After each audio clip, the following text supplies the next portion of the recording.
Welcome back to MHS, Midnight Horror Stories. I know that many of you use these videos to help you fall asleep. So before we get started, I just want to ask you for a small but meaningful favor to help the show continue and grow. Please leave a little interaction for the video, a like, comment, share, or simply turn on the video and leave it there and relax. Such actions will help YouTube appreciate the content and spread the show to more people. Thank you for spending your time here and for your love for the show and our team. Your support is really a great motivation for us to continue creating more attractive content. Now let's begin tonight's horror stories. I quit my security guard job 3 years ago, but the memory of that night still haunts me. Every time I see a no signal on a screen, my heart starts pounding. In 2019, I was working the night shift as a security guard at Walmart. After 2 years on the job, I knew every nook and cranny of that place. That night, I was sitting in the security room, drinking coffee and watching NBA on my phone. The clock had just struck 2 a.m. when a loud crash echoed from somewhere in the building. It sounded like someone had knocked over a whole shelf. I immediately switched to the CCTV screens. Images from many CCTV displayed on 6 screens, covering everything from the main entrance to the hallways, from the central lobby to each individual department. I checked each angle, zooming in on areas where something might have happened. Nothing. Everything was silent. I grabbed my flashlight and keys and started patrolling from the ground floor. I meticulously checked each department. After about an hour of patrolling, finding nothing unusual, I returned to the security room. Maybe it was just a stray cat knocking over a trash can outside. I sat down, intending to go back to my phone, when I suddenly noticed something strange on CCTV number 8, which covered the best electronics department on the second floor. A faint, bluish light, like the glow from a TV screen. I zoomed in on that CCTV. Yes, there was definitely something glowing inside the store, but how could that be? I had just checked that store, and everything was off. I quickly grabbed my flashlight and keys to head back to the second floor. The second floor hallway was darker than the ground floor, with only a few emergency lights illuminating it. As I approached Best Electronics, I clearly saw the blue light from inside. I unlocked the door and stepped in. The scene inside stunned me. In the middle of the store, in front of a flat-screen TV, stood 2 people, an elderly man and an elderly woman. They stood close together, staring intently at the screen. "Excuse me, what are you two doing here?" I said loudly. The woman turned to look at me. Her face was wrinkled, and she offered a gentle smile with calm eyes. "This is the only program that makes him happy." I looked over at the man. He was still staring straight at the screen, unmoving. My hand unconsciously tightened its grip on the flashlight. "How did you get in here?" "We closed at 11 p.m. "We just need to watch a little longer. He really likes this show," the woman said. A chill ran down my spine from the way she spoke. The man hadn't moved or said a word since I entered. I started to wonder if he was even alive. That thought made me want to run immediately. "I have to report this. You two need to come out with me." My voice was stiff, trying to hide the rising panic. "Just 5 more minutes. Please. I'll call the police if you don't cooperate." I pulled out my walkie-talkie, my hand trembling as I pressed the button to call the night supervisor. While calling, I didn't dare take my eyes off the 2 people. "Jake, I've got 2 intruders in Best Electronics on the second floor. Need backup and call the police." "Roger, keep them there. I'm calling the police now." When I hung up and turned back, the 2 people were gone. I stood frozen. I had only looked down at the walkie-talkie for a second to hang up. How could they disappear so quickly? I shined my flashlight around the entire store, my hands shaking uncontrollably. My breathing became rapid, as if there wasn't enough oxygen in my lungs. I shined my flashlight all over the store. No one. I checked the storage room in the back, the employee restroom, all empty. The TV was still on, displaying a blue screen. The police arrived. They searched the entire building, but found no one. There were no signs of forced entry at any of the entrances. All the doors were still locked, and the alarm system was functioning normally. "Are you sure you saw them?" the police officer asked me with skepticism. I understood immediately. He thought I was hallucinating. "Absolutely sure. They were standing right in front of that TV. They asked to review the CCTV footage. We sat in the security room, replaying the recording from 3 a.m.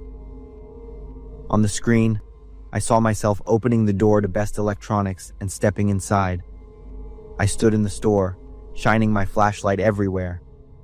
And I was talking to thin air. I froze, feeling like I was going crazy. In the CCTV footage, the store was completely empty. It was just me standing alone, talking to the darkness. But I swear with a God that I saw those two people. I still vividly remember that woman's voice and her eyes.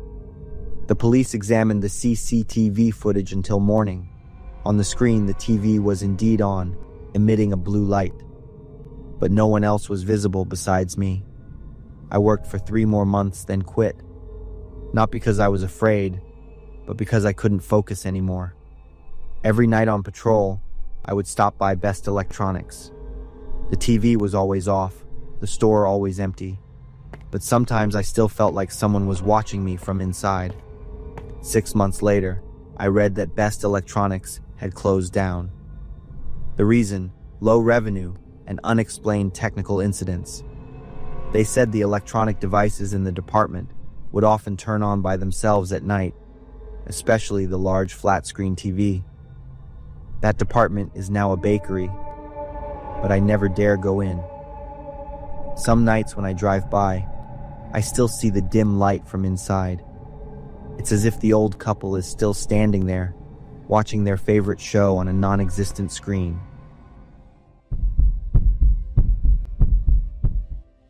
Some nights I wake up feeling like someone is standing outside my bedroom window, even though I live on the 12th floor, and I don't think it's an illusion because Richard has never been found. I'm Sarah, 28 years old. 2 months ago, I moved from California to Denver to work in the cardiology department of a local hospital. In cardiology, family members are allowed to stay overnight to care for patients, so the atmosphere at night feels less lonely than other departments. The first week went smoothly. I gradually got used to the job, learned how to use the equipment, and memorized the names of my colleagues and patients. Everything was normal until I met Richard. He was the husband of Mrs. Helen, 65, who had just been admitted for a heart attack. Mrs. Helen was in room 314, a double room, but the bed next to her was empty. Richard was much younger than his wife, only about 45, tall, with slightly graying hair at his temples. The first time we met, he greeted me very politely, his voice gentle. "Thank you for taking care of Helen." In the first few days, I was truly touched to see Richard always sitting by his wife's bed. He held Mrs. Helen's hand, spoke softly, and read the newspaper to her. Not everyone is lucky enough to receive such care during illness. After about a week, I started to notice something strange. Every time I entered the room to check on Mrs. Helen's condition, Richard would turn and look at me. At first, I thought it was just a natural reaction from a family member seeing a nurse, but his gaze lingered longer than necessary. His smile started to make me feel uneasy. I tried to ignore that feeling. Maybe I was overtired and overly sensitive, but everything changed completely. That night, it was around 1 a.m. I was leaning over to check Mrs. Helen's heart monitor, focusing on jotting down the readings. Suddenly, I felt someone's breath close to my ear. "You smell so good." I jumped, turning around, the blood pressure monitor in my hand almost dropping to the floor. Richard was standing right behind me, just inches away. Richard took a step back, still smiling. "I was just complimenting your perfume." "But I don't wear perfume when I work. Hospital policy doesn't allow it." I nodded awkwardly, quickly finished my check and left the room. All the way back to my desk, I felt like 1,000 ants were crawling on my back. Richard's friendliness seemed excessive. The next morning, I found a slip of paper on my desk. It was placed right on top of the patient files I was processing. The handwriting was neat. To my favorite nurse. Below it was a drawing of a flower, each petal detailed, carefully shaded. The artist must have spent a lot of time on this small drawing. I asked my colleagues, but no one knew who left the note. The night security guard also said he didn't see anyone unusual in the work area. For a second, I thought of Richard, but then I put the note in a drawer and decided not to investigate any further. From then on, the feeling of being watched began to haunt me. Once I went to the restroom at the end of the hallway and heard footsteps following me. When I opened the door, the hallway was empty, but I swear I heard a faint sigh from the dark corner near the stairs. Every time I passed room 314, I felt like eyes were watching me from inside. Many times I looked back and saw Richard's head peeking out from the doorway, but when our eyes met, he would just smile and turn away. I decided to avoid room 314. I asked Jessica to check on Mrs. Helen for me, giving the excuse that I was handling another emergency. When Jessica returned, she said, "Mr. Richard asked about you. He said you're the best nurse he's ever met." I froze, unable to respond. My next shift, around 2 a.m., the nurse call bell from room 314 started ringing. It wasn't a normal ring. It was continuous, non-stop. Jessica was busy with another patient, so I was forced to go check. When I entered the room, I saw Mrs. Helen sleeping soundly, her breathing steady. Richard sat in the chair next to her, his arm resting on the bed rail. He looked at me with a worried expression. "Could you check Helen again?" I feel like something's not right. I approached the bed, checking thoroughly. The vital signs monitor was completely normal. Everything about her is normal. Are you mistaken? But instead of answering my question, Richard asked, "Are you afraid of working the night shift?" I looked at him with skeptical and uneasy eyes.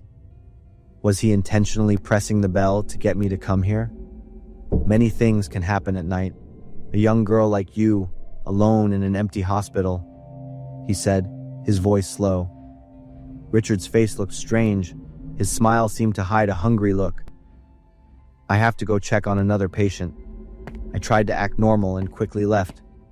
I would definitely talk to someone about getting a different nurse to care for Mrs. Helen, preferably a male nurse. The next day, I had a scheduled day off.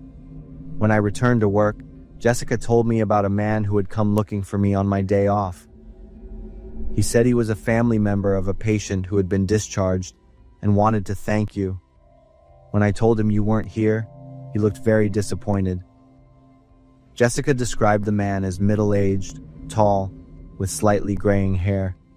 Hearing the description, I immediately guessed it was Richard.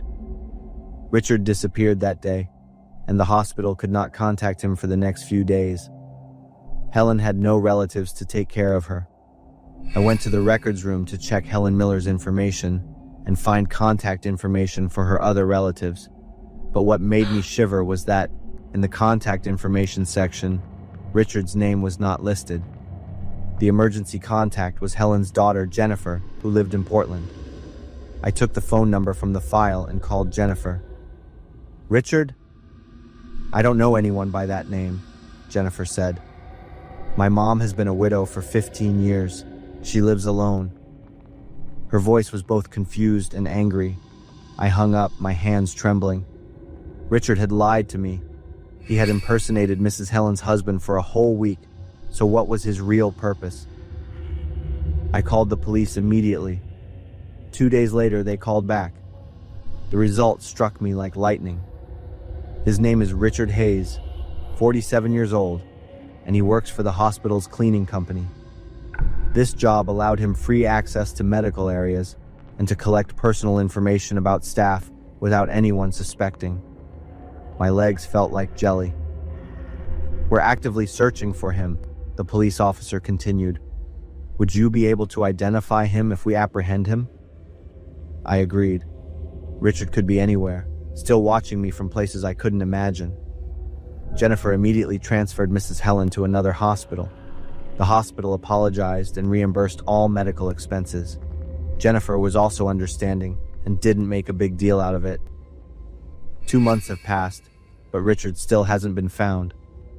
I've changed jobs, moved, and even changed my name. I don't know how much longer this haunting will last. I work part-time at Peterson's grocery store. This whole ordeal started during my night shift 3 weeks ago.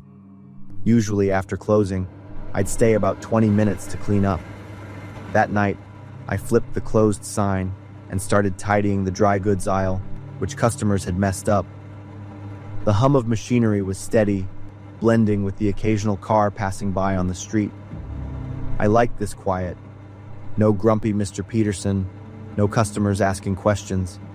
I was wiping down the meat counter in the back when I heard a noise. I froze, cloth still in hand. Listening for a few more seconds, I pinpointed it as a metallic sound, like someone prying at a door. I switched off the back lights and tiptoed out. Through the main door's glass, I saw 2 figures. One was tall, the other shorter. Robbers, I thought. My first instinct was to call the police, but then I realized I'd left my phone in the cash register drawer.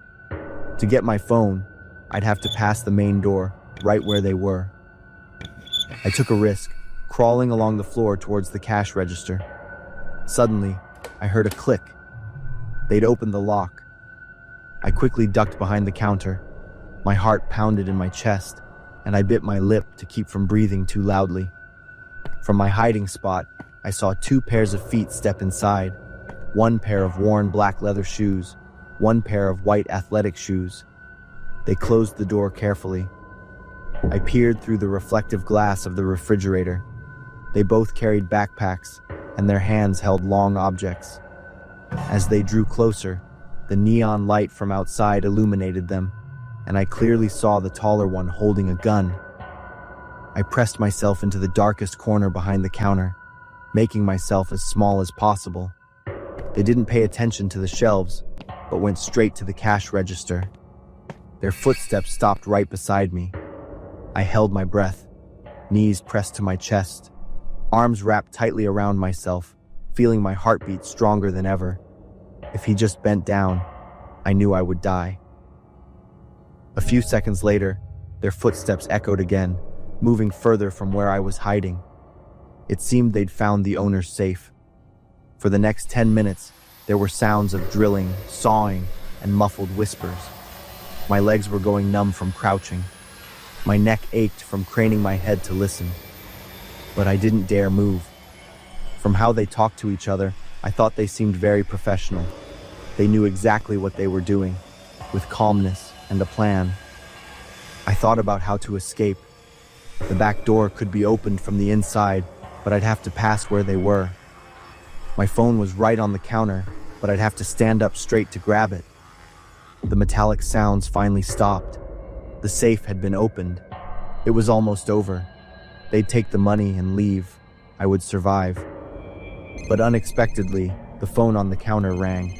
My body froze, my eyes wide with shock. The 2 robbers went silent instantly. Their footsteps moved quickly closer to me. I guessed it was the owner calling. He occasionally called to check in or ask if I'd gotten home, but not now. His concern could kill me. The phone stopped ringing. I heard paper rustling and a small curse. They were searching for the phone. A few seconds later, the phone rang again. I figured it was the owner calling back. I thought to myself, this is it. Suddenly, a strong hand grabbed my hair and pulled me up. "You bitch!" the tall one snarled. I cried out in fear and begged for my life.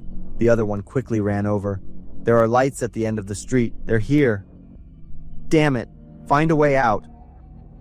As the 2 robbers panicked, a police loudspeaker blared, ordering them to surrender. The 2 robbers yelled at each other. I saw flashlight beams through the main door's glass. The police were approaching the entrance. Suddenly, the tall one turned back to me. "Get up!" he yelled loudly. He pressed the gun barrel against my temple. The other one stood beside him, gun pointed towards the door. My whole body went limp. I couldn't feel my legs anymore. "I've got a hostage here. If you move in, she dies." The sounds outside stopped. I heard the police whispering, "Let her go. and we'll negotiate." The police loudspeaker boomed, calm and steady. "I want a car and no police at the back exit of the store." The shorter one beside him seemed worried. "Marcus, I don't think this is a good idea. We should—" "Shut up! I know what I'm doing." So his name was Marcus, I thought to myself. The tense standoff continued. The police tried to persuade him, but Marcus became increasingly unstable. Fear had completely paralyzed my ability to react. The shorter one suddenly lunged towards the door. As soon as the door opened, he was shot, falling instantly. Marcus watched, his eyes red with rage. In the very next second, another gunshot rang out loudly. The gun flew from Marcus's hand, and the police immediately stormed in. Marcus was completely surprised and caught off guard. He was quickly subdued and handcuffed. I collapsed to the floor, unable to move or answer any of the police's questions. I was taken to the hospital for a health checkup and psychological support. It took many days for my mind to return to normal. Through the news, I learned their names were Marcus Webb, 45, and Danny Chen, 19. Marcus had a criminal record for theft and is now detained, facing several serious charges. Danny was a college dropout and a first-time offender. He didn't make it. I think in that last moment Danny wanted to run out to surrender. I still vividly remember the guilt and worry in his eyes. I later learned more details about how the police arrived so quickly. It turned out that after Mr. Peterson called me, he checked the surveillance cameras. He immediately called the police and provided detailed information about the situation. He saved my life. I thanked Mr. Peterson and resigned from the grocery store. I found an administrative job where there were more people around. I can't stop thinking about the moment I became a hostage, about the complete paralysis I felt when facing death. Nightmares still often appear, but I'm slowly learning to overcome that fear. I'm Jackson, 14, living in a small town in the Midwest. My house is smack in the middle of a sparse forest, where oak and maple trees stretch as far as you can see. A week ago, my parents had to go on a business trip and left me home alone to take care of the place. My mom asked our neighbor Kate to check on me the first day, and my Aunt Tabby was supposed to stay over the next day. Like most teenagers, I was pumped to have the place to myself for a whole day, free to do whatever I wanted. But then, the quiet of the house, the eerie stillness of the forest, started creeping in, wrapping around me like a thick, dark curtain. That first night, I lay in bed, the soft yellow glow of my nightlight making the room feel less empty. But the peace didn't last long. There was a knock at the window. At first, I figured it was just the wind, but the tapping kept going, steady and relentless. When I pulled back the curtains, all I saw was darkness, but on the glass, a message appeared in the steam. "I am looking at you." As I tried to make sense of what was happening, a piece of paper got shoved under the door. On it, in messy, slanted writing, "Do you want to know the secret of this house? Play my game." I grabbed my phone, my hands shaking, and tried to call my mom, but all I got was no signal. Right then, the lights started flickering like crazy. Then, boom, total blackout. Panic hit me hard. I ran to the front door, yanked at the handle, but it wouldn't move. The latch was locked. From the outside, a voice drifted in from the window. "I used to live here before you came. This house has secrets your family never knew. I can help you find them, but you have to do what I say." I was trapped, my own house, and I couldn't get out. In that moment, all the fear of a 14-year-old kid swallowed me whole. I couldn't say no. He slid another piece of paper toward me. "Go to the storage room under the stairs." The basement was a place I almost never went. It was dark, damp, and reeked of mold. With a shaky flashlight in my hand, I felt my way through the old wooden door. In the dim light, I spotted a big metal box buried under a pile of dusty old bottles. I pried it open and nearly dropped it in horror. Inside were rotting animal remains, cat bones, dog bones, even tufts of rabbit fur. The box reeked of death. My hands were shaking so bad, I let it go. This is just the beginning. From the window came a low, chilling voice. Go to the living room and look under the wood floor. I yanked up the old carpet in the living room and found a cracked floorboard. I pried it open. Sitting underneath was a glass jar filled with dried blood and tiny bone fragments. I couldn't tell what kind of animal the bones belonged to, but something in my gut told me they'd been there a long, long time. I picked up the jar, and as my flashlight hit it, my breath caught in my throat. Inside were several shriveled, dried-up human fingers. The fingernails were still there, but the skin had shriveled up into wrinkled, leathery patches. My whole body shook as I stumbled back. Who are you? Why are you doing this? He didn't answer. Instead, his voice drifted through the window, low and icy. You want the truth? There's one more place. Check the kitchen cabinet under the sink. I don't know why, but I listened. Fear had shut off every logical thought in my brain. I was just moving, like a puppet on strings. The second I pulled the cabinet door open, a disgusting, stomach-churning stench hit me like a punch to the gut. Among the rotting trash and crumpled plastic sat a black garbage bag, knotted tight. As I peeled it open, the first thing I saw was hair, dark, matted. Then, smaller pieces of bone, and buried deep inside, something that made my breath stop cold. A severed human hand. The skin pale, stiff, frozen in time. I let out a scream and fell backward, but I couldn't tear my eyes away.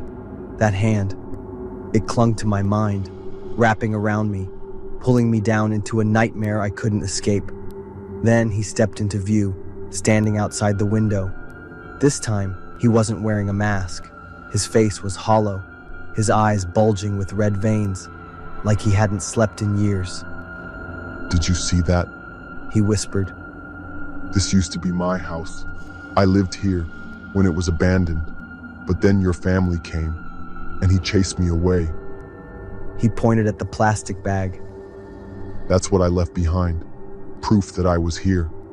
The animals I found, the people who tried to make me leave. You have no right to be in this house. It's mine. Then, out of nowhere, he lunged inside, gripping a massive hammer. I didn't think. I just swung the baseball bat to him with all my strength. It connected with a sickening crack. Panic had taken over, wiping out every other thought. Eyes shut tight. I just kept swinging, again and again. He finally hit the ground. Still. By the time the police got there, they found everything I told them about. Animal bones, human fingers, and the twisted tools he used to hunt and store his works. The human arm in the kitchen drawer was confirmed by DNA to belong to a guy who'd been missing for years.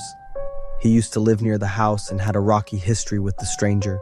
Turns out, he was the one who tried to kick the guy out when he was squatting there as a homeless man.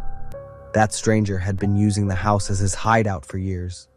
He had killed, dismembered, and stashed the remains in different corners of the house, his sick way of marking what he thought was his. The police found out he had a long history of severe mental illness, paranoia, violent outbursts, the whole deal. In his twisted mind, this house was the only place that made him feel safe. Losing it had pushed him over the edge. After everything, I couldn't go back to that house. I can't shake the feeling of being led step by step, like a puppet dancing on the strings of a madman. Every time I close my eyes, I hear his voice. I see that arm. In the end, I realized that real danger doesn't just come from the monsters hiding in the dark. It also comes from broken minds. Society left him behind and shoved him to the edges, and in his loneliness, he built a twisted world of his own.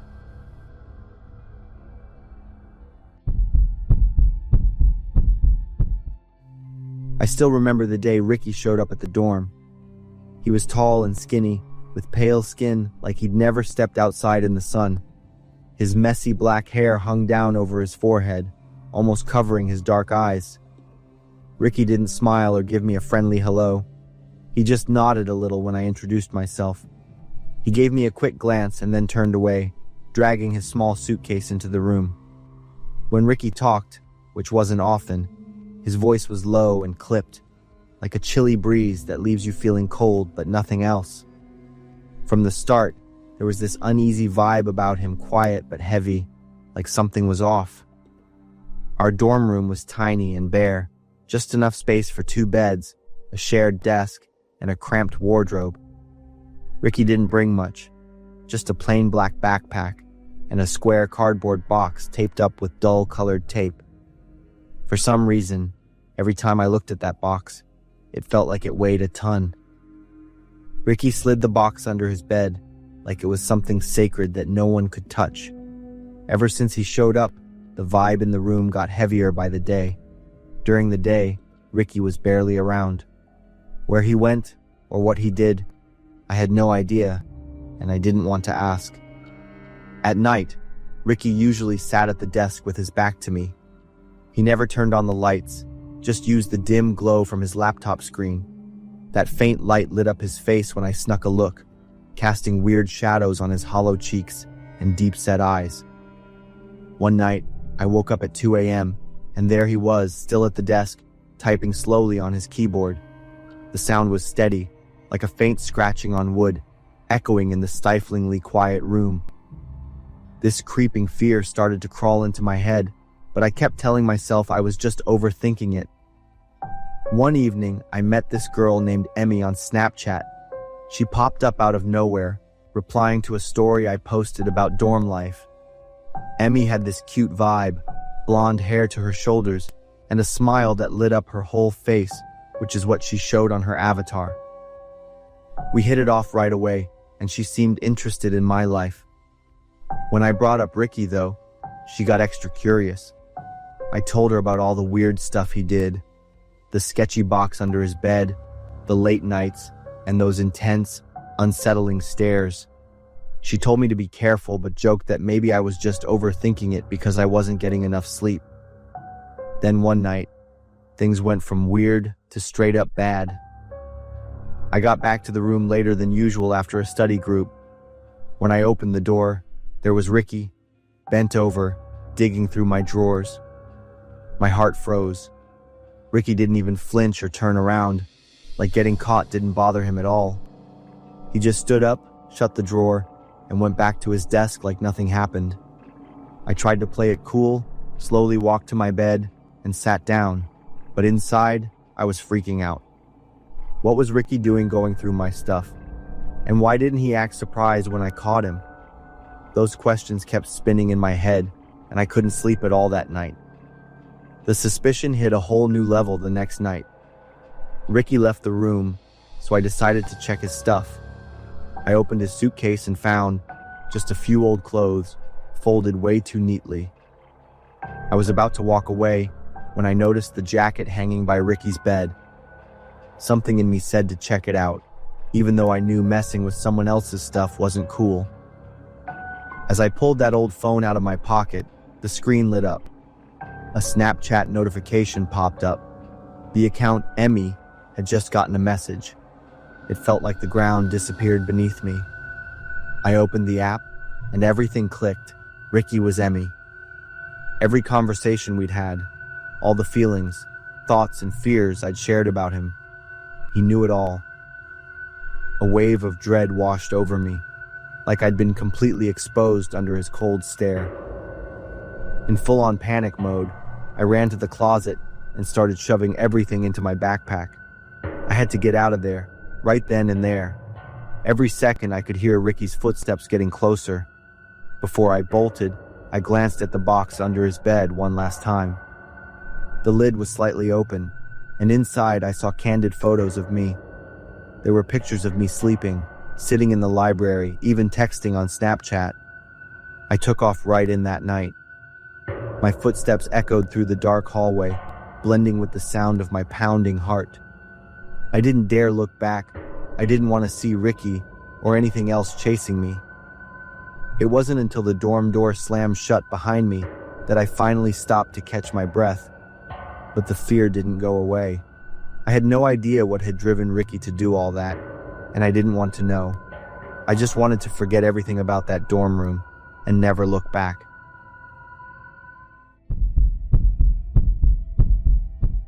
I'm Logan, 36. Moved back to my hometown in Texas after over 10 years of living in other states and trying out all kinds of jobs. Started everything from scratch, but it's all good. I'm fine and feeling optimistic about it all. For the past 3 months, I've been working at a Circle K near my place, doing both gas station attendant and cashier stuff in the store. The job's not hard, but it eats up almost my whole day. Sometimes I make mistakes when I'm working late for long stretches, or when the gas station and store get packed.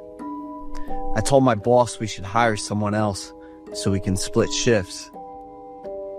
A week after putting up the job ad, the store got a new employee named Benny. He's 7 years younger than me, tall and skinny, with green eyes under a mess of hair. He's really into his old Converse, worn out soles and covered in layers of dust. He always walked heavy, shoulders hunched, looking like a human clothes hanger. He always smelled kind of burnt. Wasn't bad, but it threw people off. Benny was quiet, just a few words to customers like hello and thanks. Even though Benny looked and acted kind of odd, his work attitude was solid, always on time and really detailed. Since Benny showed up, my job's been a little easier. But trouble hit after just 2 weeks. The store started noticing stuff going missing. Not sure when this started, but I only noticed when the stock and sales numbers were way off. So I told the boss. Benny and I are the first ones to take the fall for this. The boss just stayed calm when he heard what I had to say. There are security cameras in the store. Can you check the footage from the last 5 days to see if anything's weird? You're off tonight and I'll pay you full. That's what the boss offered, and I had no reason to say no. Maybe I had been working for a long time, so he decided to trust me. Yep, Benny's weirdness made people around him feel like he was unpredictable. That night I just chilled, did some stuff around the house and ate. Then I crashed on the couch, popped open my laptop, and started checking the footage. 9:30, August 26th. Benny was at the register, messing with some random stuff. A few minutes later, a customer walked in. Anna. I know her. She's a regular. Anna grabbed a bottle of shower gel and a magazine. As soon as she left, another guy walked in. A tall, brown dude. He grabbed something. I zoomed in and saw it was a bottle of engine oil. For the next 20 minutes, no more customers came in, and Benny just stood at the register, not moving. I started yawning, and my eyes were getting super heavy. I left the laptop and pulled out my phone to scroll through a shopping site. It wasn't until I heard a noise that I remembered I was actually getting paid for this, and focused back on it. Benny was arranging stuff in the freezer section. I watched him closely, and he wasn't doing anything weird. The customer bell rang again. Yep, it was Anna. She probably forgot something. Happens all the time. Shower gel in the magazine, I muttered when I saw what Anna was bringing to the counter. I was curious, but then I figured everyone's got their own thing they're into. As soon as Anna left, a tall guy with brown skin walked in. "Wait," I yelled, sitting up straight. Earlier, must have just been a coincidence. He probably wanted to buy something else," I mumbled. I was watching every move of that brown-skinned guy, and then, "Engine oil?" I said, reaching out to pause and zoom in to double-check. I got up, walked to the fridge, poured a glass of cold water and drank it all. I was more awake, went back to the couch, put the laptop on my lap, and focused on watching. For the next 20 minutes, Benny was back to cleaning around. While he was by the freezer, the alarm went off again. I widened my eyes to see the customer coming in. Anna? I froze, my heart racing as she walked over to the toiletries counter. A bottle of shower gel and a magazine. That's what she had when she came to the register. I ran my hands through my hair and squeezed. I couldn't say a word, just stayed like that, letting the pain remind me that was real. As soon as Anna left, the brown guy showed up again. My heart was racing. Please, please, please. I silently begged him not to grab another bottle of engine oil. But what I wanted and what the guy did were totally different. What the hell is going on? I yelled when I saw what the guy bought for the third time. I looked at the time on the screen. It was still 9:30. I clicked on any part of the recording, and it still showed the same time. I slammed the laptop shut, ran to my room, locked the door, and stared at the clock all night, making sure time was actually moving. As soon as it was daylight, I was both excited and panicked, rushing to the store. Benny didn't show up to work today, and the boss couldn't get a hold of him either. I played the recording for him to see. Once again, the boss and I were stuck in some crazy time loop. The only people we could count on at that point were the police.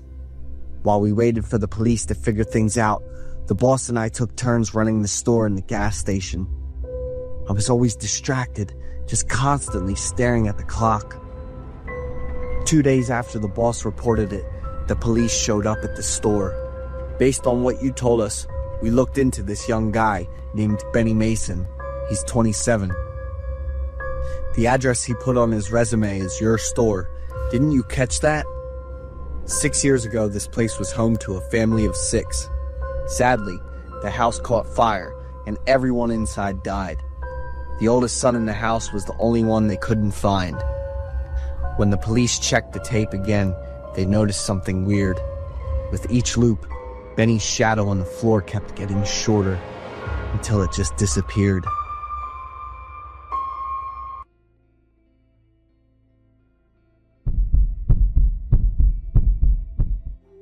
I used to be a criminal detective, familiar with chasing criminals through the dusty streets of New York. But now, I sit in a small room, my ears filled with urgent calls through the 911 dispatch center. This is a punishment, or at least that's what my superiors call it. I made a mistake, a hasty arrest, and acting alone led to a case that wasn't fully solved. They sent me here to learn how to listen. 911. How can I help you? I pick up the phone, my voice monotonous after hours of non-stop calls. On the other end, a woman's voice hesitates. Hello, I just wanted to talk for a moment. Are you okay? I furrowed my brows. This is an emergency line, ma'am. Are you in trouble? No. I just want to know if you're okay, she says, laughing in a way that sounds out of place, as if trapped between a joke and panic. I glance at the clock. Only a few minutes left until my shift ends. I sigh. Ma'am, if this is not an emergency, I'll have to. A man's voice suddenly cuts in, commanding, Get in the car, quickly. I freeze. Are you in danger? Please answer yes or no. She chuckles as if I've said something absurd. Maybe yes. I sensed something was wrong. Tell me your location. Do you see any street signs, shops, or anything? There's a moment of silence, only the sound of wind through the phone. Then, she whispers, barely audible, as though afraid someone might hear. I don't know. If I get in the car, then I will. My heart races. Stay on the line. I signal to my colleague next to me, quickly redirecting the call to the patrol team. The man's voice returns, urgent and commanding. I grip the phone tightly, picturing the woman in my mind. We're sending people. Don't let them suspect.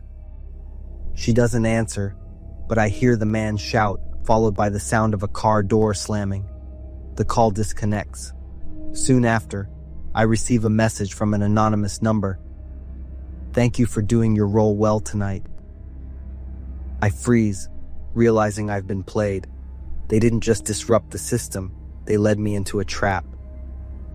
As I'm processing this, my colleague Jake rushes in, informing me of a kidnapping in the East City Park. A group of criminals took a child, and the patrol team was misdirected due to a fake signal. I dig through the call data and find out the group had hacked into the system, redirecting their calls to my 911 center. Step by step, I realized they had been watching me for a long time, carefully preparing to exploit any weaknesses. Just as my mind swirls with information and emotions, I get a call on my personal cell. "Head west to the forest, 10 miles, to the abandoned house. Go alone, remember." It's the woman's voice from before, and the phone disconnects before I can respond. Jake asks if I'm okay, and I tell him to monitor the information. I'll request support if needed. I drive 20 minutes to the location they gave me, my mind on fire. Upon entering the abandoned house, I realize this isn't just a hideout. It's a hub for illegal transactions. Hidden cameras are mounted at corners, the doors are reinforced, and a small control panel with modern electronics sits in the middle of the room. The sound of footsteps from upstairs makes me stop. Instinctively, I move slowly toward the living room. There, a woman sits in a chair with a small gun in hand. She must be the one who called me. A sense of unease starts to creep in. Where are the rest of her gang? I glance at the screen on the control panel. The security camera feed shows clearly. 2 of her associates are upstairs, seemingly busy ransacking the place or preparing to escape. One is standing near a window, holding a phone, likely in contact with someone. My gut tells me there's not much time left. They'll quickly realize I'm here and find a way to stop me, even destroy me. In a sudden move, I throw the flashlight at the woman, distracting her. I rush forward, disarming her before she can open fire. From upstairs, the sound of hurried footsteps comes down. I hear a man's angry voice. "What's going on?" I drag the woman toward the door, using her as a shield as the 2 other men charge down the stairs. They freeze when they see her subdued. "You won't get away," one of them roars, but I hear the sound of police sirens in the distance. They point their guns at me and fire repeatedly, regardless of their own safety. In their frantic, reckless gaze, only selfishness and anger remain. I quickly pull the woman under the table to shield from the gunfire, but I'm too slow. One bullet hits her in the stomach, and her painful scream echoes. Immediately after, another bullet pierces my arm, the sharp pain spreading, making my whole arm go numb. The SWAT team rushes in, arresting the entire group. The sound of the child crying fills the air. I freeze, a familiar sensation coursing through me. "Vincent!" I call out my son's name involuntarily. The child cries while calling for his father, and my heart tightens as the door is broken open, revealing my son tied up in the corner of the room. After the case is concluded, I spend the whole night reviewing what happened. A sense of unease creeps in as I look at the files and equipment retrieved from the abandoned house. Among them is a list of names, addresses, and detailed financial information.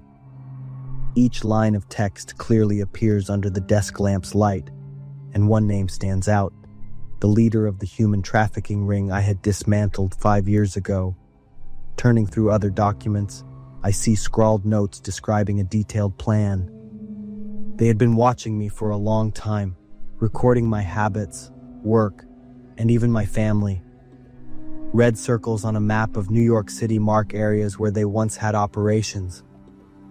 At the bottom of the stack, an old, slightly blurred photo shows a dark room with victims bound. I recognize it as the warehouse where they used to hide people before I took down their network all those years ago. When checking the hard drive of the computer, I find short video clips. One of them shows me working at the 911 dispatch center, secretly filmed from a distance. Another video records my family at a park. Details slowly reveal the full picture: They are remnants of the case I once handled. The woman, Marlene, is the mastermind who took over after her late husband's death. He had been taken down by me when the investigation team discovered him. This plan not only aims to continue their illegal activities, but is also a way to get revenge on me. They want me to experience fear and helplessness, just like what they felt when their whole network was destroyed years ago. Even though the case is over, the haunting never lets go. The images in the files, the woman's eyes as she was restrained, and the child's screams still echo in my head every night. I propose the formation of an in-depth investigation team focused on tracking down the remaining members of the organization. Though I know this fight won't be easy, I feel a stronger resolve than ever. I must end this threat once and for all. I'm William, 54 years old. I used to work as a construction worker, yet recently allowed early retirement due to the tough work conditions and the union requests. I had 2 grown-up children under my belt. My son Jeffrey, 30 years old, and my daughter Aileen, 25 years old. Both of them were single. I raised the 2 of them by myself, and to be honest, I managed to do the best that I could. My wife's Rachel had passed away 20 years ago. It was a day she's working night shift, which I promised to take her back from work. Yet I fell asleep on my night out with coworkers and couldn't make it there. I woke up at 2 in the morning when Jeffrey called me and handed me the telephone with a stranger on the other line. The stranger was a police staff announcing that my wife had passed away in the hospital. I couldn't believe what I just heard. All I could do was to hug my son tightly, who was just 10 years old. My wife was a victim of a robbery gone wrong. She was beaten severely by the very taxi driver taking her home. On the day of her funeral, I was literally a shell of myself, with only the 2 anchors were my children. The pain of losing my wife, leaving my 2 young children to fend for themselves at the very young age, devastated me. I could never forgive myself for leaving my wife alone on that night, fending for herself. All the while, I was drunken, asleep. It's been 20 years already, and not a single day I didn't think of Rachel. I dreamt of her almost every night. So on last Thanksgiving, I decided to take the kids in the woods to commemorate my late wife. She and I had a lot of camping trips in the past, with me being the city boy while she's a naturalist. I and the children arranged everything neatly. It's a cabin in the woods where we will be staying here for a night. After arriving to the campsite, Jeffrey and I did the prep work for the fireplace and food procurement, while Aileen went around taking pictures of the scenery. I wish Rachel was here to see the kids now all grown up. When we were preparing the firewood for the barbecue, I noticed someone silently watching us from afar. It seemed to be a woman, young and slim, from across the tree line. When Aileen called me, it jolted my eyes away for a few seconds, and the woman disappeared when I looked back. Must be another camper or hiker, I thought to myself. After the food was done, we got to the small dining table to eat. The 3 of us all pray for Rachel in heaven to be in peace. Throughout the dinner, I told the kids about Rachel, their mother, about the things we went through, the things that all 4 of us went through, like it had always been. Especially for Aileen, she didn't have much memories about her mom. In the corner of my eyes, I spotted that woman one more time. She's now getting closer, and I could see her clearly. I wasn't sure why, but this woman exuded a very familiar aura around her. Noticing me seeing her, the woman turned away. I stood straight up, feeling an urge to get closer to her. Then, I hit the table and jolted back to reality, much to the surprise of Jeff and Lana. "What's up, Dad?" they asked me. And in that split second, when I looked back, the woman's completely gone. I went back to the table, but couldn't get back to the stories anymore.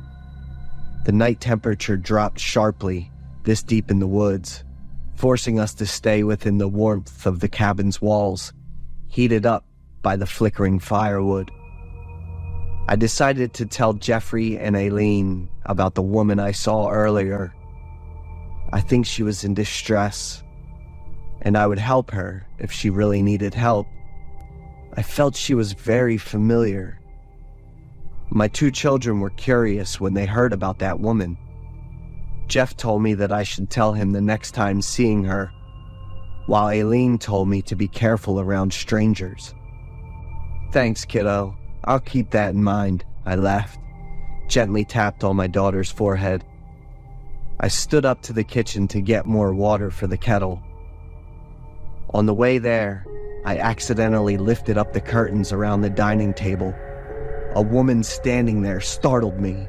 She was so close that I could clearly see her there in front of me.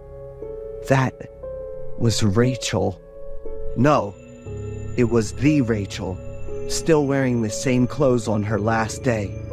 I yelled out her name and ran straight to the window, not paying much attention to the still closing wooden frame. Needless to say, the collision knocked me to the floor. The loud commotion jolted my 2 children. They came around worryingly. It's Rachel out there in the woods," I told them, while Jeffrey carefully scanned around the cabin, seeing nothing but eerie woodlands. When I came over, both of them were worrying that I might have something wrong with myself. Especially Aileen. She's worried that I might have Alzheimer's. "Nonsense! I swear it was Rachel. I've seen her with my own eyes." I cried my guts out, sure of what I had just seen. Jeffrey and Aileen decided to end this camping trip earlier and take me home early tomorrow to see the doctor. I reassured the children and returned to my bed. That night, I once again dreamed about Rachel. But it wasn't the nostalgic dreams as usual.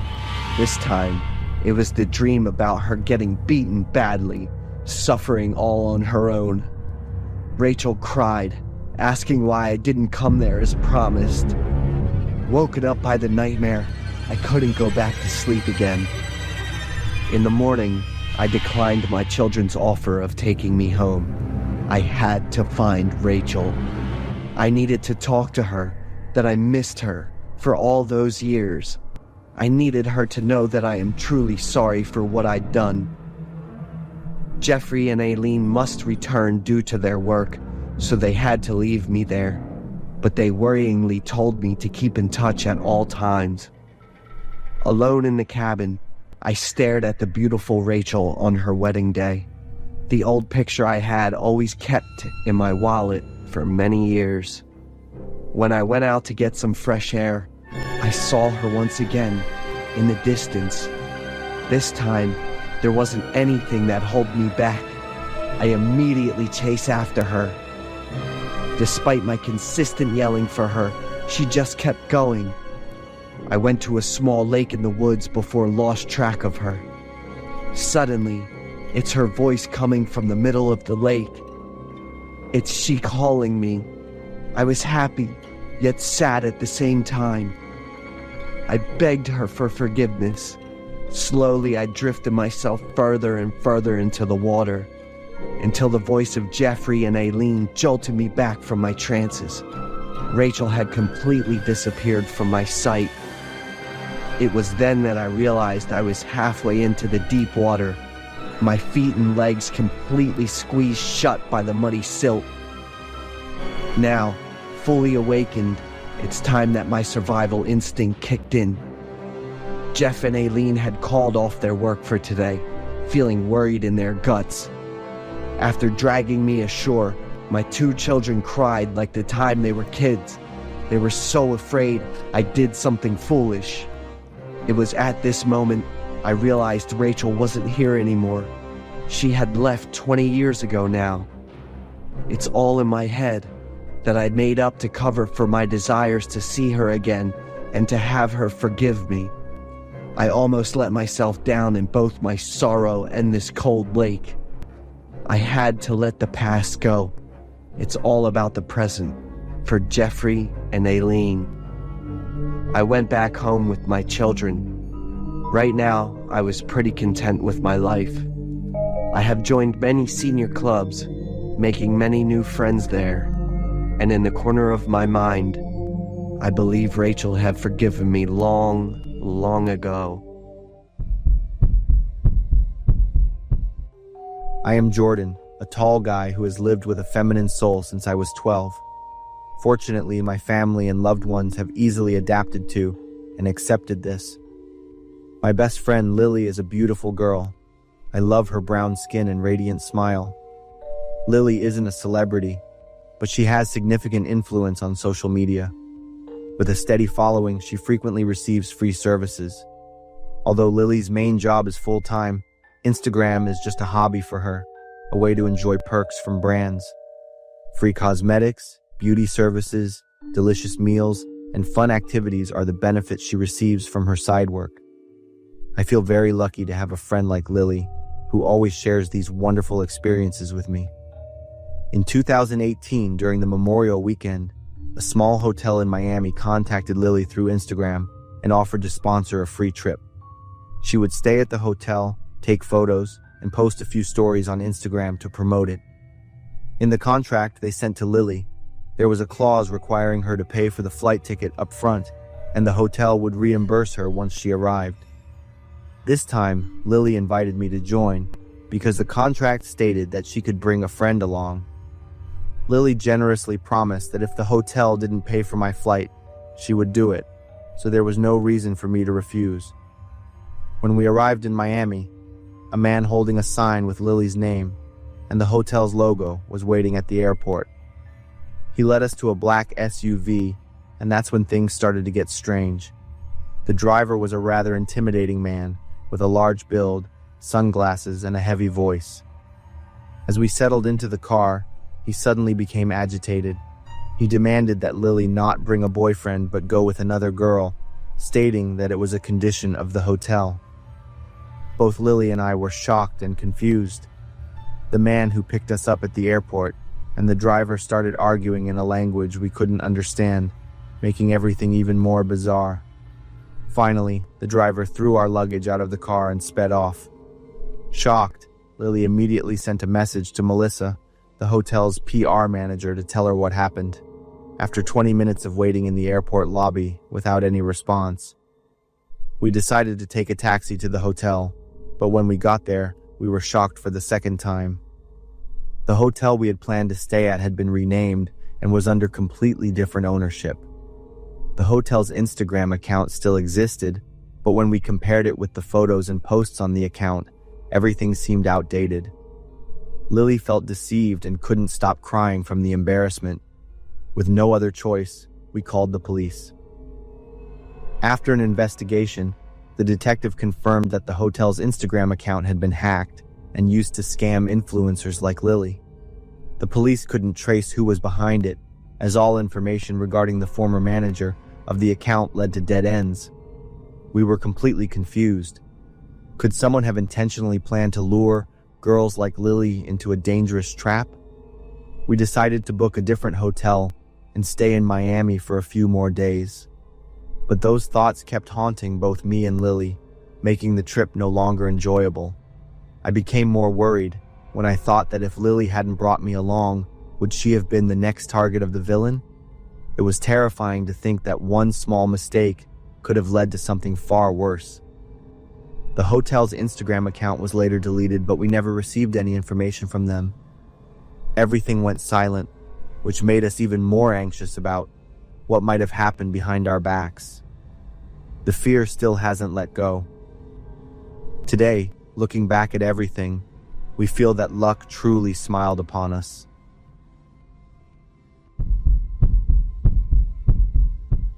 I am Glenda, 28 years old, a nurse specializing in geriatrics, who has just been transferred to Mount Sinai Hospital in New York.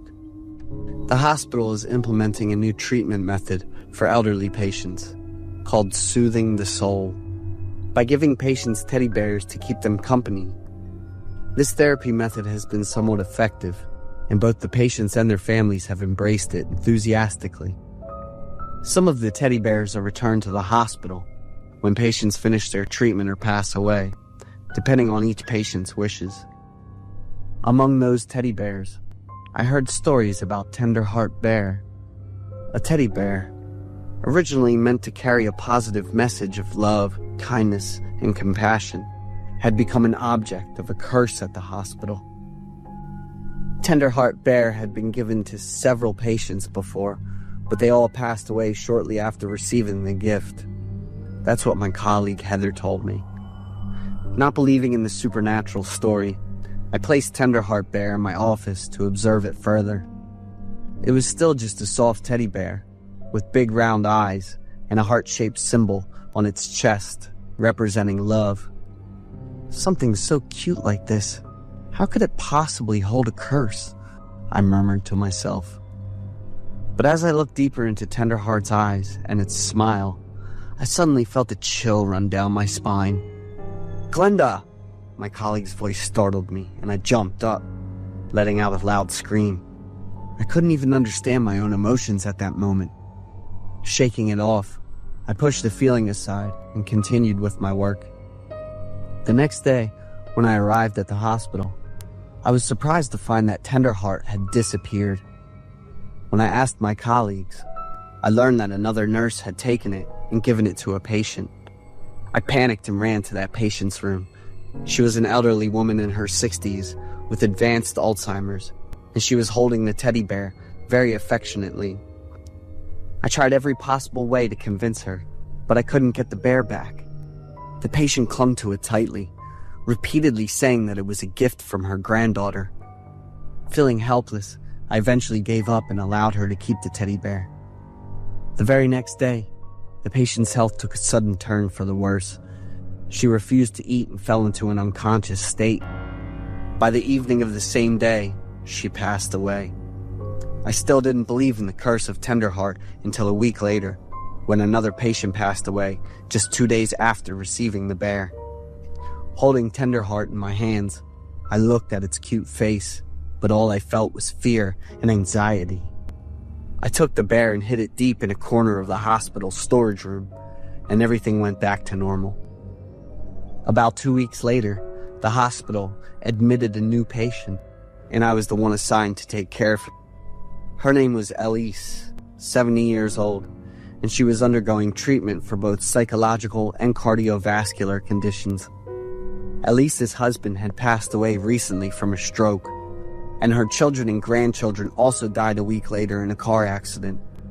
The woman always wore a smile, but deep in her eyes was a sorrowful longing and grief. After nearly a month of treatment at the hospital, Elise's health showed no signs of improvement. Other patients often complained about her crying and walking the hallways at night, constantly calling out the names of her deceased loved ones. It was her psychological condition and heart disease that were both worsening. The hospital made every effort to contact Elise's last remaining relative, her cousin. But when the cousin saw Elise's condition, he showed indifference. "What can I do here? Call me when she's no longer breathing." From that moment on, I decided to keep a closer watch on Elise. I began to treat her like my own mother. She was tormented by chest pains, which became more frequent and lasted longer each day. A miracle happened when she survived 2 critical moments, but after each incident, Elise lost a physiological function. Now, she is unable to walk and cannot speak. Elise's body was covered in IV tubes, and an oxygen mask was strapped to her face. Her eyes reflected pain, helplessness, loneliness, and despair. After many days of inner struggle, I found myself in the storage room, determined to retrieve the teddy bear, Tenderheart. I placed it next to Elise's bed and burst into tears. The next morning, when I came for my usual checkup, Elise had passed away. Perhaps this was what would make her happy, reuniting with the people she loved and no longer having to endure the physical pain that tormented her.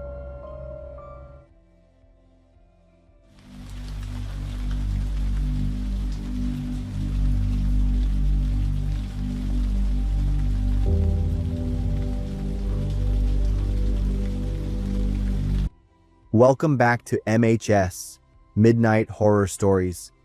Before we begin, I'd just like to take a quick moment. If these videos help you relax, fall asleep, or simply enjoy a quieter evening, don't forget to hit that subscribe button and turn on the notification bell. It truly means a lot to us and helps keep the channel running and growing. For those of you who are new here, here's how our videos are structured. Each one starts with around an hour of storytelling, followed by an hour of soothing background music to help you rest, unwind, or create a peaceful atmosphere. We hope this format gives you a more relaxing and comfortable experience. Feel free to leave a comment with any thoughts or suggestions, and if you find it helpful, we'd be grateful if you shared it with friends or loved ones. Thank you so much for being here with us.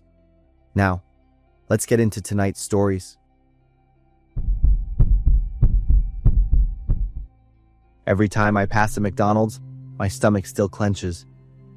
3 years have passed since that day, but the smell of French fries still makes me nauseous. It was a terrifying and haunting experience, one I'll probably never forget. It happened when I was 17. I'm Maddie, and that day, Kate, Mia, and I went to McDonald's after school as usual. It was where we often went to gossip about school. It was July, and the California weather was terribly hot and humid.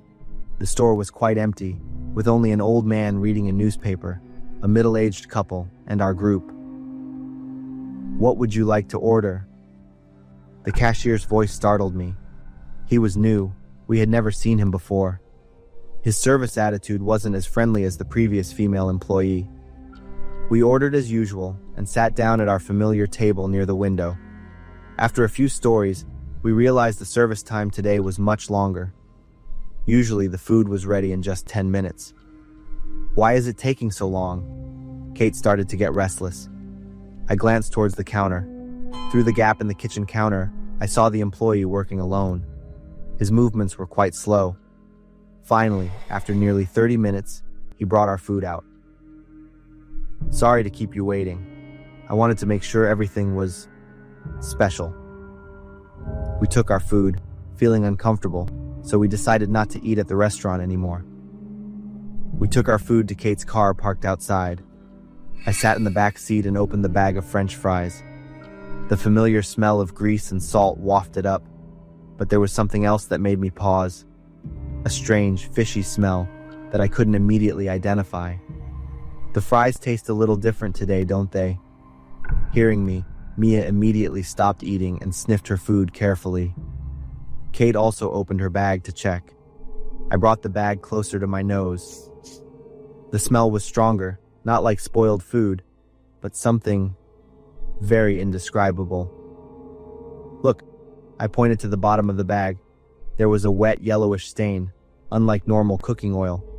Mia reached in and picked up a fry. The liquid on it was very thick and viscous. "Gross!" I looked towards the restaurant. The employee was standing there watching us, and on his lips was an amused smile, as if he was waiting for this reaction. "Oh my God, he did something sick to our food," Kate suddenly blurted out.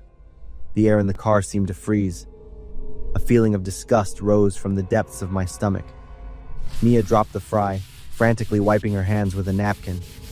Kate immediately started the car and left McDonald's. After driving a few miles, I grabbed my phone to call the police, my heart rate suddenly skyrocketing. After reporting the incident, the dispatcher asked us to keep the food for verification steps and to return to the McDonald's restaurant to give our statements. Just as you suspected, the camera recorded this employee's unusual behavior. His name is Rick Morrison, 26 years old. We have arrested him. A feeling of relief mixed with disgust flooded over me.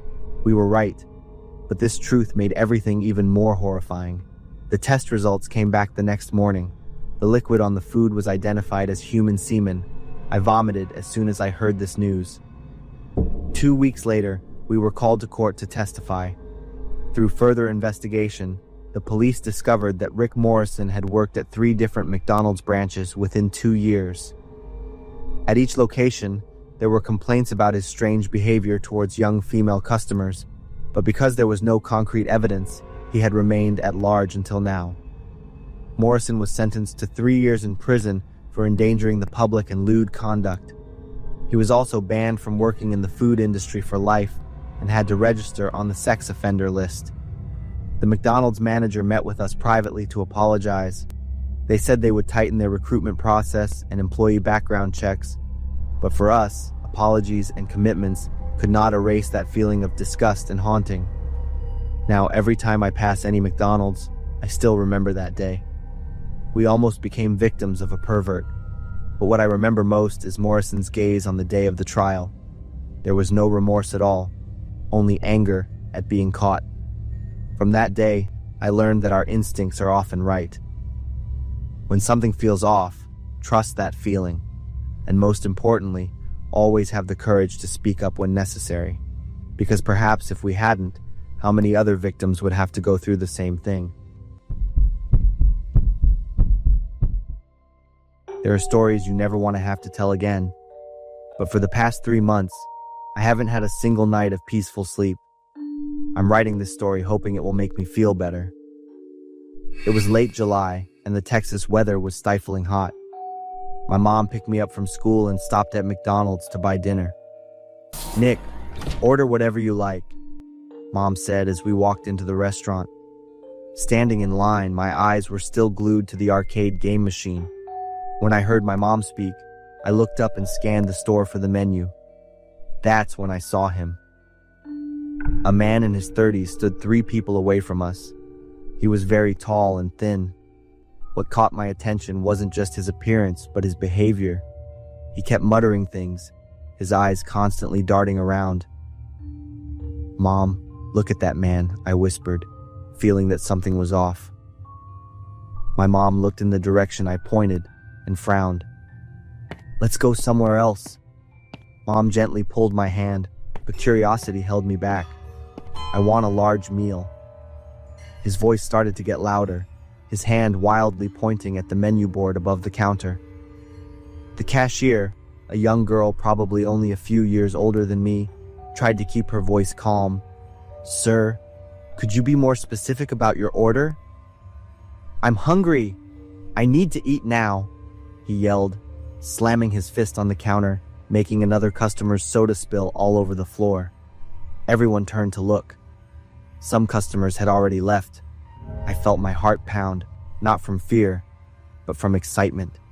This was my chance to do something and be a hero like in the movies. That crazy thought popped into my head, and I immediately acted. "Hey, what are you doing?" I stepped forward, my voice slightly shaky. "Nick, get back here now," my mom exclaimed in fright, but I ignored her. The man turned to look at me with bloodshot eyes. "You can't yell at her like that. This is a public place." I tried to make my voice sound calm. He was silent for a few seconds, looking me up and down. I thought I had convinced him, but then he laughed. "You little busybody," he said slowly, his right hand slowly reaching into his pocket and pulling out a long, sharp knife. That's when I realized I had made a terrible mistake. "You want to be a hero, huh?" He advanced closer, the distance between us just a few steps, the knife pointed straight at my chest. At that moment, everything happened at once. Customers' screams echoed throughout the restaurant. The cashier retreated behind the counter, her hand trembling as she pressed the alarm button. I stood frozen like a log. "Nick!" my mom yelled. I felt a strong pull dragging me back. In a flash, he swung the knife towards us and cut through the air.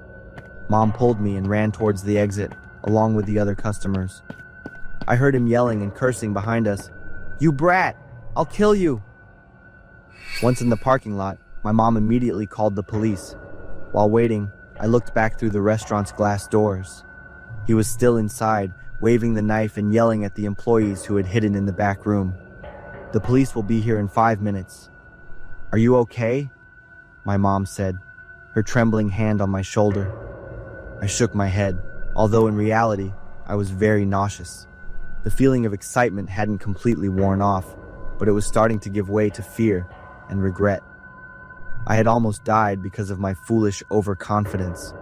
The police arrived and handled the situation professionally. 2 officers entered the restaurant, subdued him, and disarmed him. I heard him yelling and cursing even as he was being handcuffed. "Where's that kid?" he yelled as he was being led to the police car. An officer approached us to take our statements. I recounted the entire incident, my voice still slightly shaky. The officer carefully noted down every detail. "He has a history of violence and drug use. You shouldn't intervene in situations like that. Let adults and the police handle it," he said, looking at me with serious eyes. I nodded, feeling my face flush with shame. We were about to leave when the man was being put into the police car. He turned back. His eyes found me in the crowd and stopped. Then he smiled.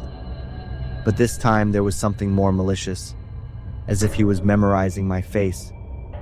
He whispered, "Next time, I'll disembowel you." A shiver immediately ran through me. I stood motionless, watching him being led away. But the image of his eyes and that smile haunted me for weeks afterward. Mom had to take me to see a psychologist for counseling. Later, I learned his name was James. He was convicted and sent to prison. I learned a profound lesson in my teenage years, that the world is not like the movies, and there isn't always a hero to save the day. Now, whenever my son acts too confident or eager to do the right thing, I tell him my old story. I don't tell it to scare him or instill fear, but to help him understand that courage doesn't mean acting recklessly. I'm Anna. I was 16 then, still thinking the world revolved around me. That evening was around July in Ohio. I had just finished my shift at a clothing store in the mall, feeling quite tired and hungry. I had to walk to a nearby McDonald's for dinner. The store was quite empty. I ordered a Big Mac combo, sat down at a table near the window, and started eating. But after only half, I was full. I sat scrolling on my phone for a bit. A sour, burnt smell began to waft, making me wrinkle my nose slightly. "Excuse me, miss, could I have your leftover fries? I'm really hungry." I startled, looking up with an annoyed expression. A man in his 40s was standing by my table. He had a scraggly beard and long matted hair. His tattered jacket had no zipper. His hand, with long blackened nails, trembled as it reached closer.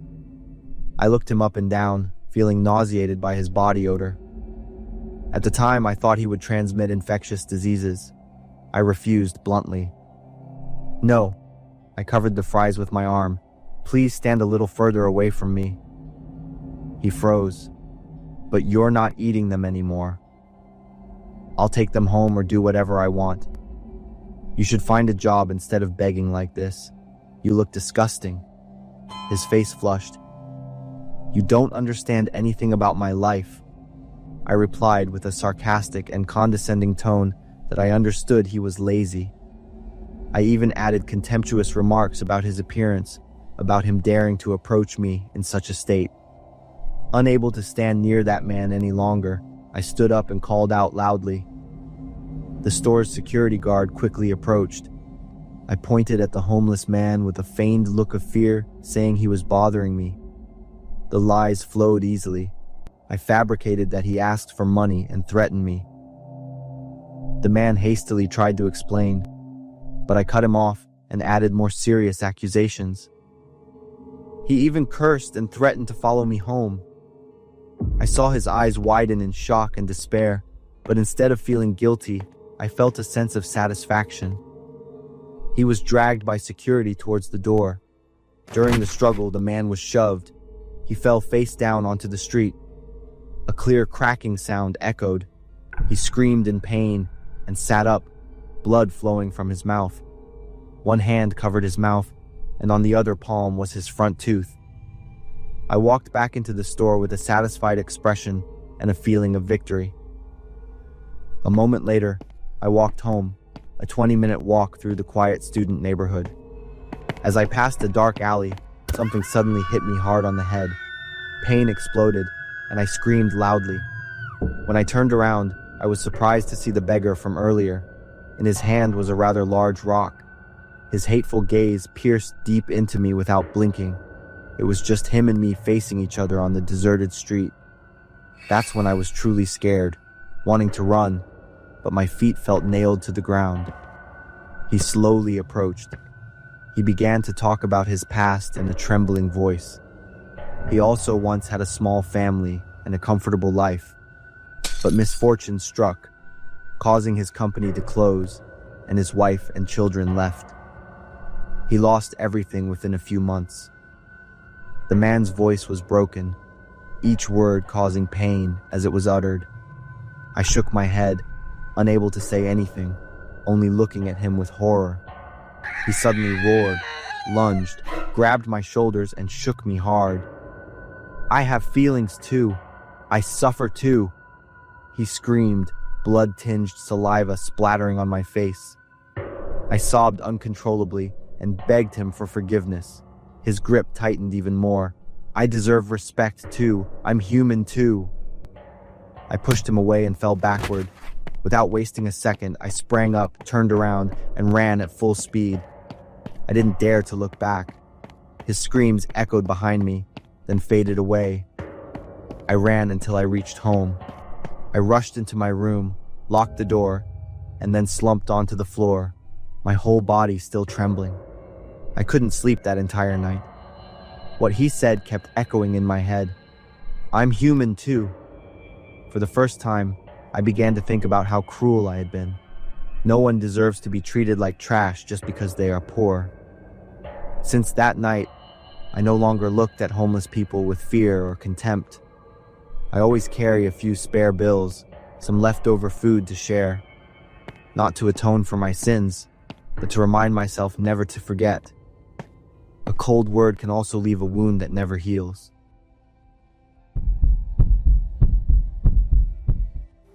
I'm Jared Mason, a senior studying computer science at the University of Pennsylvania.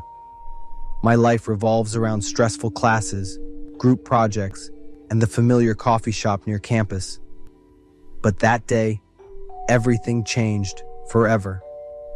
The morning started just like any other day. In the Python programming class, I sat next to Noah, my best friend. Nathan texted me yesterday. Noah whispered while the professor was lecturing. He asked about you, but it sounded strange, like he was trying to get some information. I just forced a smile and pretended not to care. Since Nathan transferred schools 2 years ago, we had almost completely cut off contact. The relationship between me and him had fallen apart due to misunderstandings I tried to forget. By lunchtime, I went to the restroom. The space was strangely quiet, with only the sound of water dripping from the sink. I was washing my face when the lights suddenly went out. The air became stifling, as if it were being suffocated. I could hear an announcement coming from the school's public address system, but since I was washing my face, I didn't pay attention, only hearing the sound of water running. My phone vibrated, and a message from Noah appeared. Jared, someone brought a gun to school. The school is on lockdown. Be careful. My whole body went stiff. The message hit me like a punch to the mind. I opened the restroom door and walked down the empty hallway. The classroom doors were all shut tight, with no sounds coming from inside. I decided to head back to the computer lab, the closest place where I felt safe. Inside the room, the weak light from a single monitor illuminated the still space. I closed the door and held my breath. The sound of footsteps echoed in the hallway, making me shiver. A figure appeared through the frosted glass door. My heart raced when the door opened and the person stepped in. It was Nathan. He didn't see me right away. In his hand was a rifle. I froze, A mixture of familiarity and fear washed over me. Nathan, my old friend, now the one bringing a gun to school. His eyes were cold, empty. Nathan moved slowly, looking around the room. Fortunately, he didn't notice me hiding in the dark corner. After what felt like an eternity, Nathan left, leaving me sitting motionless, my mind swirling with unanswered questions. Memories flooded back like a huge wave. Nathan had once been my closest friend, but everything changed when we worked on a big project together in our sophomore year. While working, I accidentally discovered that Nathan had plagiarized an old newspaper. Under pressure to get good grades, I reported it to the professor. Nathan was suspended for a semester. I thought I had done the right thing, but Nathan never forgave me. He lost his scholarship opportunity and had to transfer to another school. We cut off contact after that. Rumors about Nathan started spreading, that he had fallen into depression, that he blamed those who had betrayed him. I never thought that I would be the focus of that anger. When I walked out of the computer lab, a police officer approached and handed me a journal. "We found this in Nathan's backpack. You're the first name on the elimination list." The journal was filled with scribbled words expressing pain and hatred. "Jared Mason, he ruined my future. I must make him pay." Reading each line, I could feel Nathan's desperation. But what stunned me was another part. I don't want to do this. I just want him to understand my pain. The next day, I faced Nathan in the holding cell. He sat there, his face gaunt, but his eyes no longer cold. "I didn't mean to shoot anyone," he whispered. "I just wanted you to know what I've been through." I didn't know what to say. The regret surged within me like a wave, sweeping away any excuses. I realized that reporting him that day wasn't just about fairness, but also about my own selfishness to protect my grades. Nathan was convicted, but sent to a mental health treatment center instead of prison. As for me, I decided to write him a letter. In the letter, I apologized for what I had done and wanted to help him start over. 2 months later, I attended a mental health workshop at school. I shared my story, encouraging everyone to pay attention to the signs of distress in those around them. Nathan might not have fallen into the abyss if I had listened to him more. Although I can't change the past, I hope my actions now will help people like Nathan find the light in the darkness.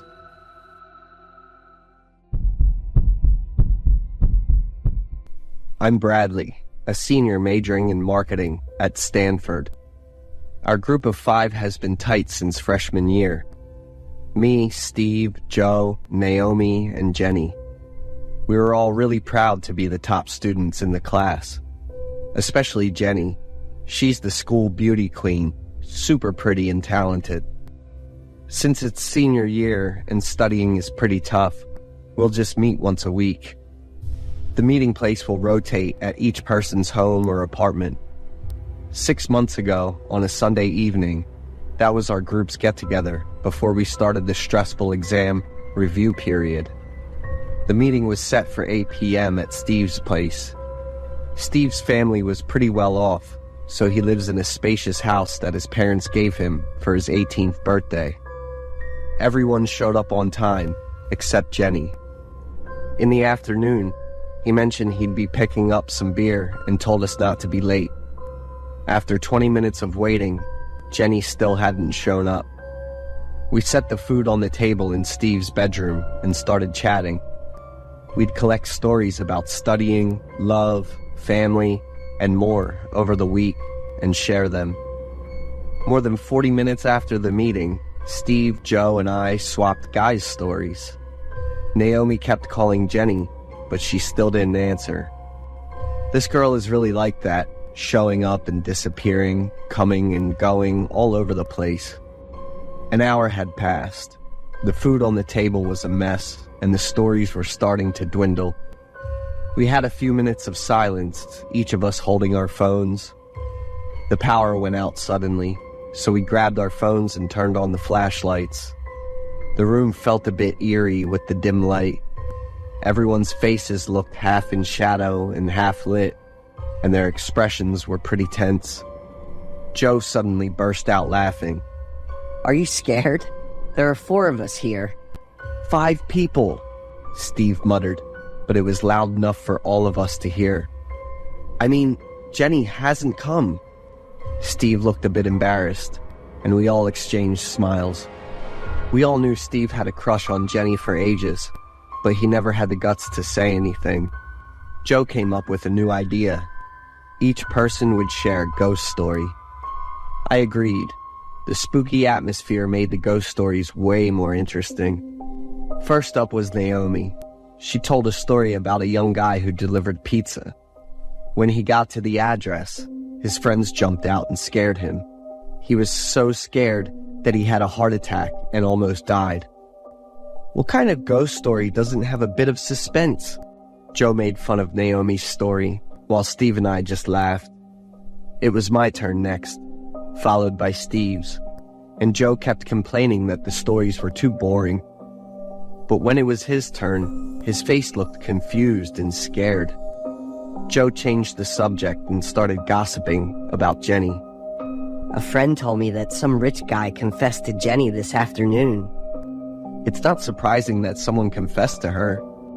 Naomi was still annoyed with Joe about what just happened and replied with a frustrated tone. But this guy's different. I heard he's gay. He just wanted to use Jenny as a cover-up. Joe's story was even more engaging and dramatic than the ghost stories we'd just heard. Steve looked pretty pensive. It was true. He really liked Jenny, so he wasn't thrilled to hear that story. Steve stood up and said he needed to use the bathroom and would grab a bag to collect the trash. I told Naomi to call Jenny again before we wrapped up the party, but it was still just a long ring. After a few minutes of silence, Joe came up with another trick. He asked Naomi and me to hide and scare Steve when he came back. And that's how the plan we all thought fun and perfect was born. We set Joe's phone to record Steve's reaction and hide. Steve's footsteps got louder and louder as he entered the room, and he looked around with a pretty panicked expression. Steve quickly ran over to clear all the leftover food and trash from the table and opened it up.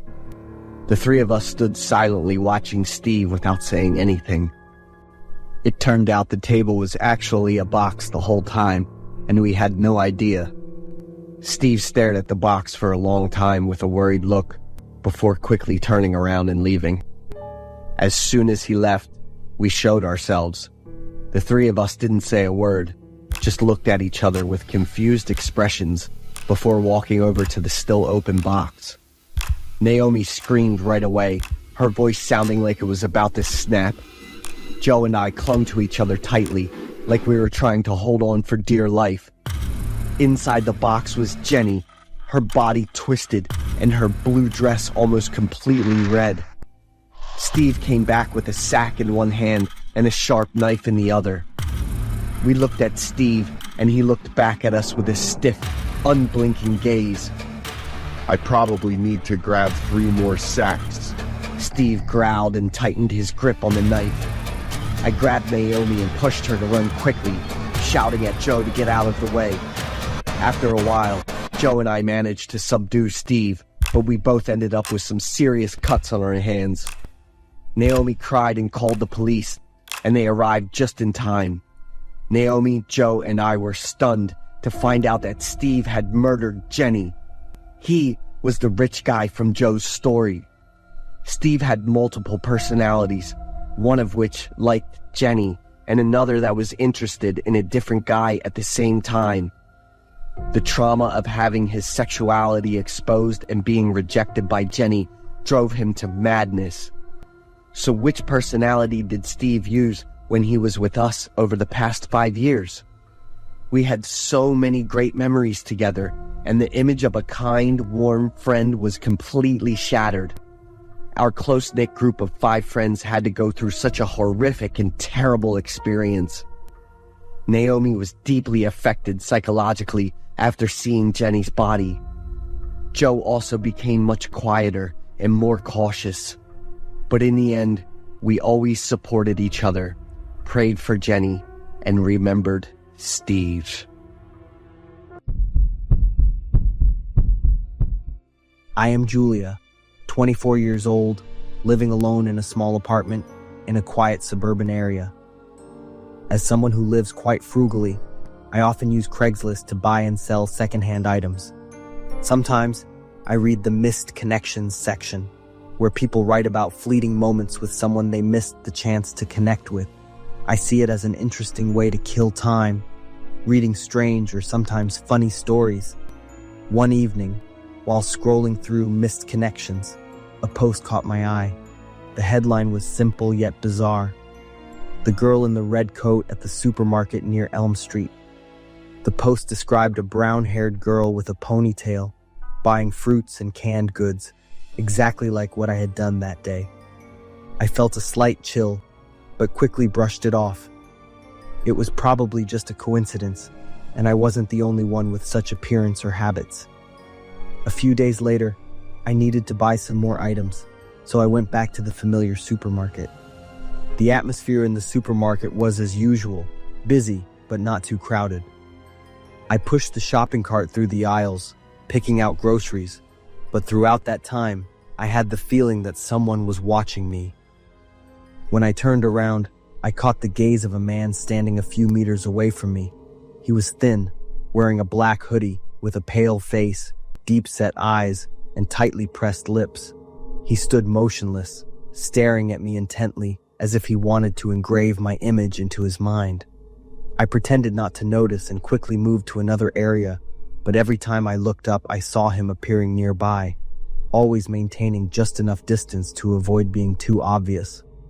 A sense of fear began to creep in, and I decided to finish my shopping, pushing the cart faster and heading to the checkout. Once I reached the parking lot, the biting cold of the evening made me shiver slightly.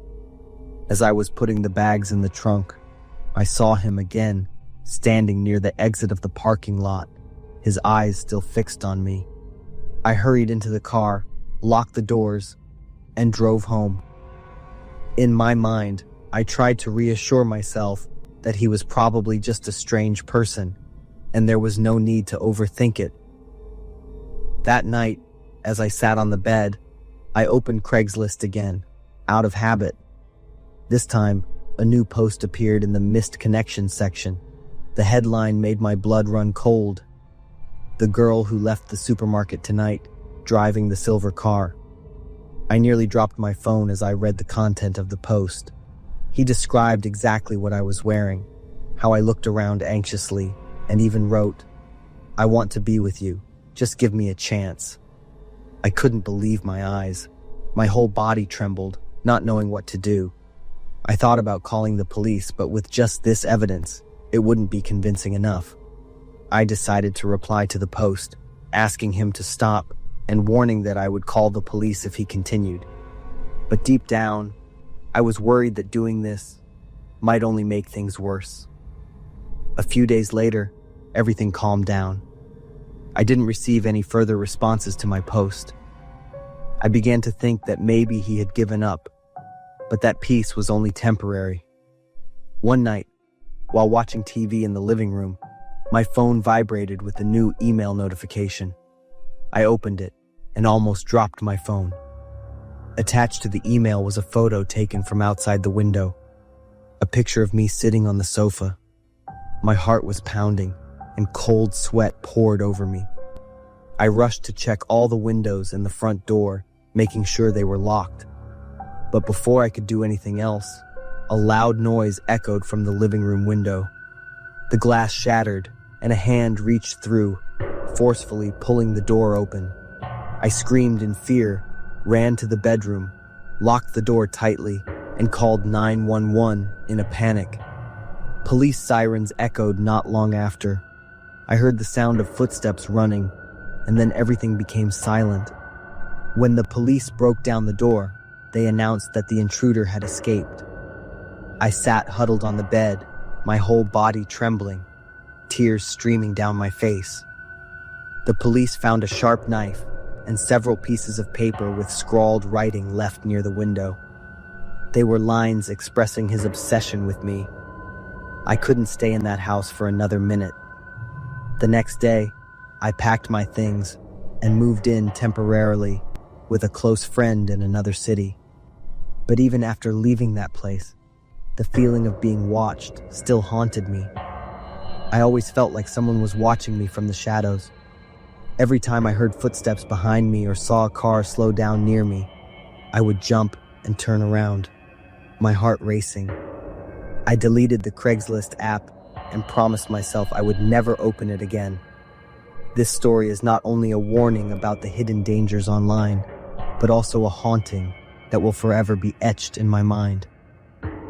I'm not sure I will ever feel safe again, no matter where I am.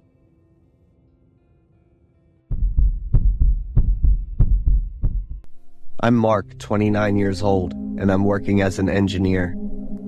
My fiance was Erica. She was 27 and worked as a doctor at a local private clinic. We'd been dating for a year and we were planning to get married at the end of the year. I really loved Erica. She had all the qualities of an ideal partner and wife. We got along by listening to and understanding each other in every situation. We used to surprise each other with little things that show just how much we care. Erica's job often came with unexpected issues, so she got home late. The day I found out about the terrible thing was just like that. That evening, Erica texted me to have dinner on my own and not to wait for her. Erica had an emergency case, so she wasn't sure exactly when she'd be done. I had a quick meal, made a special beefsteak with potatoes and bread, and then brought it to the clinic for Erica. I knew she'd probably skip a meal or just have some juice if she was too busy with work. The food was all ready, along with a note with some loving words. I drove over to the clinic where Erica works. It took about 15 minutes to get from home to the clinic, so the beefsteak stayed nice and warm for Erica to enjoy. When I arrived at the clinic, I noticed an unusual quietness and the strong smell of medicine, one of those distinctive scents you get in clinics and hospitals. I called Erica, but she didn't answer. The surgery must have still been going on. I decided to drop off the food in her office and then head out. Walking down the hallway, I tried to remember and find Erica's office. Why are all the waiting rooms dark? I kept walking and wondered. If I wasn't wrong, the room at the end was where Erica sees patients. It was dark too, so I cracked the door open and looked inside. I smelled something pretty unpleasant. Hard to describe, but it was a mix of a weird, fishy smell with a hint of antibiotics. I was feeling around for the light switch, needing a bit of light to figure out where to place the food so it'd be noticed quickly. After struggling around for a bit, I finally found it. The lighting in the clinic seemed brighter than usual. I squinted and turned around, making a few faces for a few seconds before I could see clearly, and I grabbed my chest, feeling my heart racing wildly, and backed up until my body hit the wall behind me. In front of me was an operating table with a man lying on it. More accurately, the body of a man. He was missing his left leg and right hand. It looked like his eyes had been operated on too. It took me a few minutes to remain calm. Then I moved closer to the body. If you think I was being brave, it was not entirely true. I was mostly just curious because I noticed something unusual about his head. For a few seconds, I thought it might just be a medical model or something used for training. But no, as I got closer, I realized he was missing one more thing: his brain. I covered my mouth and collapsed to the floor. I shouldn't have let my curiosity take over my mind. I took a look around and was shocked for the third time. There were many glass jars containing human body parts: eyes, livers, kidneys, brains, and more. They were carefully preserved and even had price tags on them. I sealed my lips, trying to stay as quiet as possible, while inside I was screaming. I remembered horror movies about organ trafficking and body parts. The sound of the door opening and some voices made every nerve in my body stand on edge. I panicked, looking around, and realized I needed to hide quickly. There was a door leading to a storage room, and thankfully it wasn't locked. I quickly went inside. The voices became clearer. It seems like a man and a woman talking to each other. They were talking about something related to corneas, I thought. The voices of those people got fainter and farther. They didn't come into this room. I let out a sigh of relief, but just as I reached for the door handle to leave, another hand grabbed my pant leg. A man missing both his ears with his mouth stitched shut was locked inside a metal cage. I was shocked for the fourth time. What other horrible things could be in this clinic? I knelt down looking at the man, my eyes stinging and blurring with tears. He was in a kneeling position, looking incredibly miserable. His suit was dirty and torn, suggesting he must have had a high-status job or position at some point. What have you been through? The man started crying and pointed toward the door of the storage room. Did those people out there do this to you? He nodded vigorously, crying, and reached his hand out of the cage, hoping I would help. I stood up, looking around, trying to find something to break the lock. There was only a small amount of light coming from outside the clinic, so I couldn't see much clearly. I used my phone's flashlight to facilitate searching. As I turned around, the flashlight beam revealed another disfigured face. A girl with her mouth and eyes stitched shut was huddled inside another cage. Other muffled groans emerged, and as I shone the flashlight around, I was shocked for the fifth time. Beside the man and the girl, there were 6 or 7 other metal cages, and everyone inside had their speech restricted in some way. Some were still intact and clean, while others were motionless. I didn't know if they were still alive. It felt like being a superhero needing to rescue hostages. I was both scared and hurried, searching for a suitable weapon, but I couldn't find anything. I fell, crashing onto some unidentified objects. I let out a loud cry of pain. I got up, quickly grabbed my phone, and ran out of the storage room to the clinic. I hit the gas straight home. I've been sitting in the car for nearly 5 hours, still not going inside the house. It is nearly dawn. Erica still hasn't come home, and I'm not sure how I'll face her. She's definitely going to know I went to the clinic because the food and the note are still there. The eyes of those imprisoned in the storage room still haunt me. I dialed the police, but I couldn't have the courage to press call.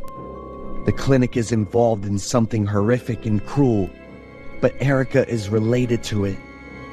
I love her so much. We even have a future with plans.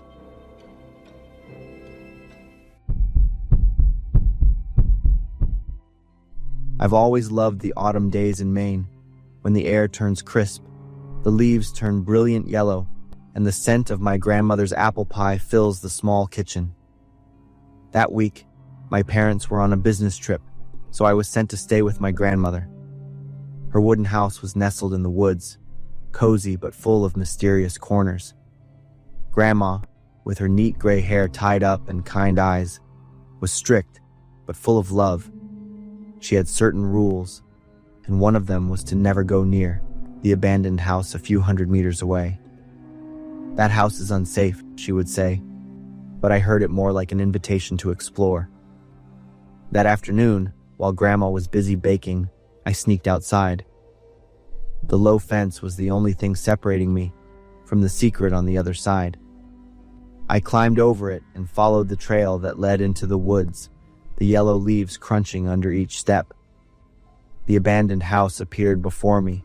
The roof collapsed in one corner, the windows shattered, and a crooked wooden sign on the grass with the faded words, "No entry from years past." I tiptoed up the steps, the wooden door creaking when I pushed it open. Inside, everything was covered in dust and cobwebs. Faint light from gaps in the walls illuminated the decaying furniture. I stepped cautiously, the wooden floor creaking beneath me. A chill ran down my spine as I heard small footsteps echoing from somewhere. I stopped and listened. The noise ceased, leaving only the sound of my heart pounding in my chest. A trail of muddy footprints on the floor led to the basement door, slightly ajar. I couldn't resist my curiosity. I pushed the door open and saw a wooden staircase leading down into the darkness. Taking the small flashlight I always carried in my pocket, I descended step by step. The smell of mold was overpowering, mixed with the nauseating stench of decay. Under the beam of the flashlight, I saw old wooden boxes piled with dust. The cold, silent space seemed to swallow every sound. The basement door slammed shut behind me, the dry thud echoing, freezing my whole body. My heart raced, its thumping reverberating in the tight, cold space. I stood frozen for a few seconds before rushing up the stairs, my trembling hand gripping the rotting handrail, the rough wood scraping against my skin. "Open the door!" I shouted, my voice bouncing back in the pitch blackness. I pounded on the door, each strike sounding hollow, almost mocking me. Fear began to spread. I clawed at the door, my nails breaking slightly from the force. "Please, please," I choked out, but only the echo of my own voice responded. When I could no longer muster the strength to pound, I slowly sank down onto the stairs. I curled up, hugging my chest. Cold sweat trickled down my face, mixing with the dust on my forehead and cheeks, but I didn't bother to wipe it away. My breaths grew short and hurried, as though the air in the basement was slowly being drained. Below, the flashlight flickered, and I heard rustling. A swarm of rats appeared from a corner of the room, their eyes glowing in the light, creeping toward me. I scrambled to find a safe corner, climbing onto an old wooden table to avoid the rats. The cold wood of the table felt like ice against me, and I sat there, curled up, trying to hold back my sobs.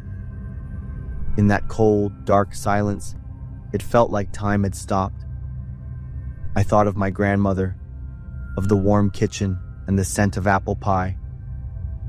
I wished I had never stepped into that abandoned house, had never ignored my grandmother's warning. But now, everything was just fear and enveloping darkness. The next morning, I heard a call from above. "Billy, where are you?" Her voice made me burst into tears. Grandma opened the basement door, light from above spilling down. When she pulled me up, I saw her shaking. Her wrinkled hands wiped the dirt off my face, not saying a word of reproach. But her gaze was enough for me to understand that I had made a mistake. Before leaving, I glanced at the basement one last time. Through the broken window, I caught a glimpse of a figure passing by. I never told her about it, never asked about the shadow or mentioned that terrible night again. But every time I think back, the cold feeling in the basement still haunts me. I realize that sometimes curiosity can lead to consequences we never expect.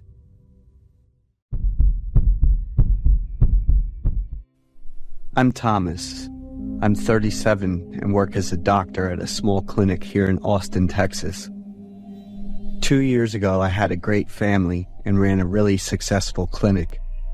But then something happened. My clinic went under. My wife and I got divorced, and she took our son and moved away. I had to find a job, and the clinic was on a busy street right next to a butcher shop. One day, I had to do a general checkup for Mr. James, who's 65. His son Jeffrey owns the butcher shop next door.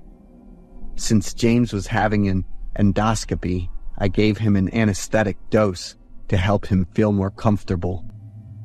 The dose took effect. Mr. James fell asleep. The legs and arms were dumped in the suburbs. but the head is still kept in the cabinet.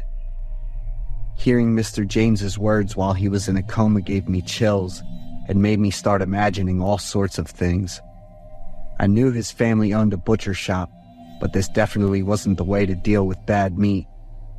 Nurse Emily had to remind me to keep working because I was just staring blankly at Mr. James. James was in good shape, gave me a warm smile, thanked me, and then headed out. I didn't give it much thought right then. Work wrapped up at 8, so I walked back to my apartment near the clinic. As I was walking down the hallway, I ran into Jeffrey, who lives alone in the apartment next door. Jeffrey had also gone through a divorce not too long ago. We said hi, and then I went back to my apartment, had a quick dinner, took a shower, and relaxed. In the middle of the night, I heard a loud argument between Jeffrey and a woman.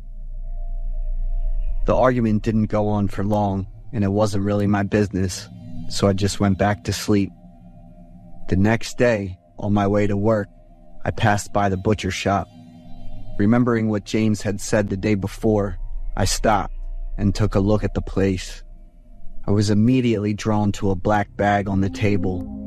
When I looked closer, I saw that it had some strands inside that looked like black human hair. Just then, Jeffrey showed up to open the shop. He patted me on the shoulder to say hi, which startled and embarrassed me a bit. I came up with an excuse that I wanted to order some cold cuts and chicken, and then I left. That day at work, I happened to overhear a conversation between two patients. They were talking about the recent disappearances in the city. I'd been so swamped with work that I hadn't caught up on the news for a few days. 10 years ago, there were also serial murders around here, which are still unsolved these days. What one of the patients said gave me the chills. I didn't know about that since I'd only just moved here almost a year ago.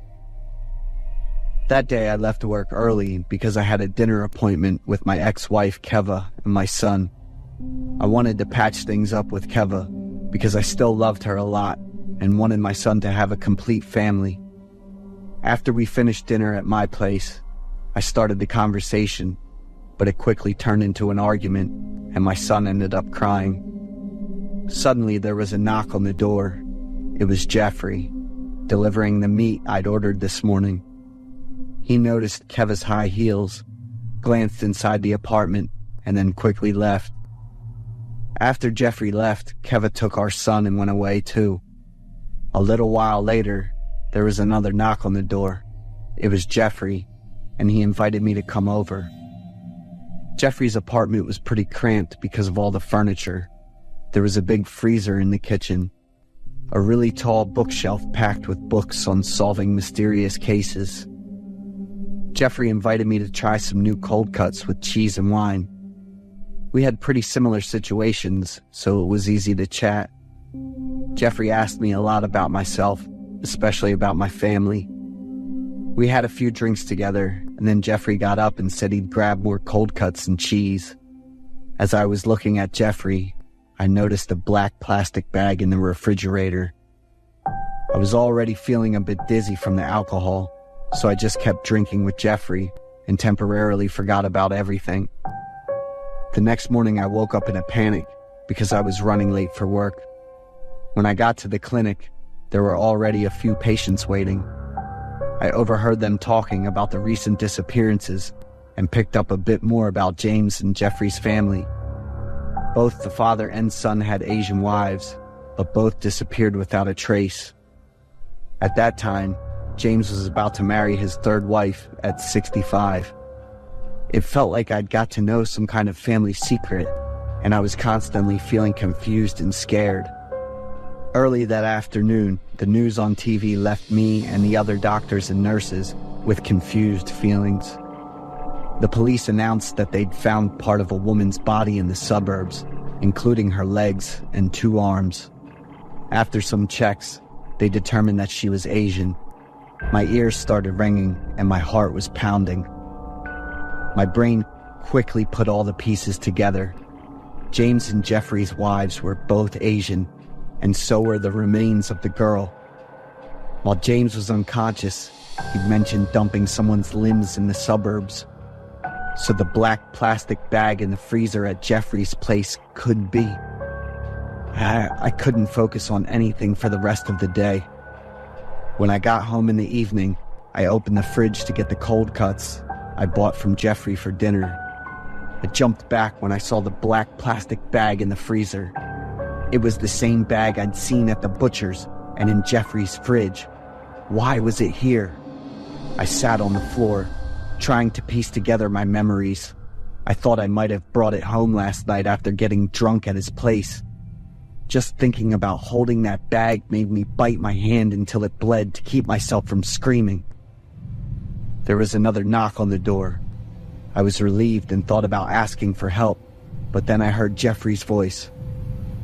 "Thomas, are you home? I need your help." I sat on the floor shaking and staring at the door. After a few more calls with no answer, I heard Jeffrey's footsteps walking away. What should I do? I didn't dare to open the closet door again, let alone look at that black plastic bag. I tried to call the police, but the thought of being suspected as the murderer made my throat tighten. As soon as I heard the dispatcher's voice, I quickly hung up. The quiet space was just filled with my rapid breathing, and then there was knocking on the door. "Thomas, are you home?" It was Jeffrey again. Did he hear my phone sound? My whole body was drenched in cold sweat, and I was barely breathing. I could hear Jeffrey's footsteps leaving, followed by the sound of his apartment door closing. I got up and quickly grabbed some essentials, planning to head to the clinic for the night. I opened the door and quickly ran past Jeffrey's apartment. "Where are you going?" Jeffrey's voice made me freeze right in my tracks. When I looked back at Jeffrey, he was wearing an apron, holding a bloody knife and smiling at me. I ran as fast as I could while dialing the police number. I reported Jeffrey and James for murder and told them there was a human head in my refrigerator. 10 minutes later, the police showed up and asked me to come back to the apartment with them. Jeffrey was surprised but still agreed to cooperate with the police. When they took the black plastic bag out of my refrigerator, everyone was surprised to find it was a goat head. I called to ask if you accidentally brought the goat head from my fridge home. I need to handle it now. Jeffrey explained everything very calmly and gently. The police asked me to come to the station to deal with charges of harassment and defamation. I tried to explain and gave them some additional information, but the results of the police investigation only made me look like a braggart. Plus, the police found my sleeping pills and sedatives in my apartment. I was held at the local psychiatric hospital for treatment. It was true I'd been dealing with insomnia lately, and I was feeling more and more exhausted and worn out. Could it be that it's all just my imagination? After more than 3 months of treatment, I was finally discharged. When I ran into Jeffrey again, he looked at me and gave me a knowing smile. There are still so many secrets in life that can't be uncovered. Are James and Jeffrey hiding anything?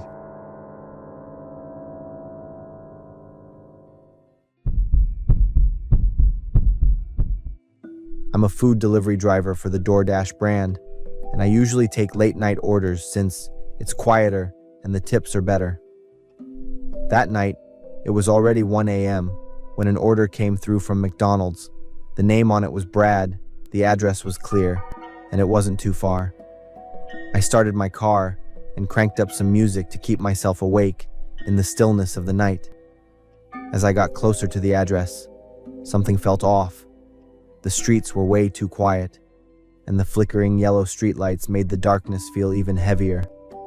Brad's house was at the very end of the street. The dim light from the lamp above his door barely cut through the shadows. I told myself I was just overthinking it, but standing in front of that door, this uneasy feeling crawled over me. I rang the bell and waited. The sound of the bell echoed, sharp and cold, like it was cutting through the darkness. A few seconds later, the door opened, and there he was, Brad. He was tall, kind of swaying, like he'd just woken up, or maybe had too much to drink. His eyes were bloodshot and sunken, with dark circles. His wrinkled shirt was covered in reddish-brown stains, some dried, some still fresh. This awful smell hit me, a mix of booze and something else, something rancid. It made me step back without even thinking. I handed over the bag of food, just wanting to get it over with and leave. But his eyes didn't let me go. They were cold and calculating, like he was sizing me up. After what felt like forever, he finally told me to bring the food inside. I hesitated. Every instinct screamed not to go into a stranger's house. But then he mentioned a big tip in this slow, raspy voice, and for a split second, I found myself considering it. In the end, I reluctantly stepped inside, telling myself I'd just drop off the food and get out of there. The scene inside stopped me in my tracks. The furniture was a mess. Broken wine bottles were scattered all over the filthy floor. The walls were covered in old, peeling wallpaper that revealed patches of gray concrete underneath. The smell inside was even worse, thick, putrid, and impossible to ignore. I set the bag down on a small table near the door, trying not to look too much or think too hard. I just wanted to grab the cash and leave. But then something at the back of the house caught my eye. The back door was wide open, leading to a small courtyard barely lit by the pale moonlight. 2 big black garbage bags were lying there, side by side, bulging like they were stuffed with something heavy. A cold breeze blew through, carrying this unmistakable stench, the smell of something rotting. One of the bags had a small tear in the corner, and sticking out of it was what looked like a piece of silvery gray fabric. Flies were swarming around the bags, drawn by the sickening smell of death. The stench wasn't just overwhelming, it felt like it was crawling into my throat, making me gag and struggle to breathe. I squinted and realized one of the bags was shaped like a curled-up body. From the torn corner, something hard and pointed poked out, maybe an elbow, maybe a knee. The other bag was longer and slimmer, its lumpy, irregular lines making it clear that whatever was inside had been bent or cut to fit. I couldn't move. My feet were frozen to the spot. A numbness spread through my whole body. Every second, I was paralyzed as my mind filled with horrifying images. Every buzz of the flies, every gust of wind that made the bag shift slightly, hammered home the terrifying reality. I was standing in front of something worse than any nightmare I'd ever experienced. I wanted to look away, but my eyes were glued to those 2 black bags, completely frozen by the horror of it all. One thought shot through my mind. I needed to get out of there now. I turned to head for the front door, but Brad was already there, blocking my way. He had a long metal bar in his hand, and his eyes were wild, like a predator about to pounce on its prey. I couldn't say anything, didn't even have time to think. My survival instincts kicked in, and I turned and bolted for the car. Brad let out this hoarse scream and came charging after me with the metal bar. I ran as fast as I could, my heart pounding, gasping for air. By some miracle, I managed to yank open the car door, get inside, and lock it just before he got close. Brad slammed the metal bar against the window, his face twisted in a crazed rage. I was shaking so badly, but somehow managed to step on the gas and speed off, my eyes glued to the rearview mirror. He just stood there, watching me, until his figure disappeared into the darkness. I made it to a nearby gas station and pulled over, my hands still trembling as I called the police. The operator listened to my scrambled, broken story and promised to send someone to check out the house immediately. By the next morning, it was all over the local news. The police found 2 bodies, one of a man and another of a woman, in those garbage bags. The bodies were identified as a young couple, Mary and Jacob, who used to be Brad's neighbors. The investigation showed that Brad killed them because he was obsessed with their laughter and happiness. He envied their lives and couldn't handle it, while drowning in loneliness and long-term depression. The police arrested Brad on the spot, and the mugshot they released later sent chills through me. His face was warped and terrifying. I had to go to the police station to give a statement. The whole time, I couldn't stop thinking about the stench of that house and the way Brad had looked at me. It felt like the air was being squeezed out of my lungs. That night wasn't just another delivery. It was a nightmare I'll be carrying with me for the rest of my life.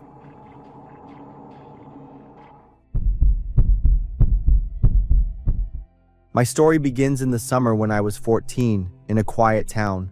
I am Logan, a mischievous and somewhat stubborn boy, like any other teenager. I moved to the town when I was 10 years old with my parents. The town where I lived was nothing special, just a quiet place, far from the busy and noisy city.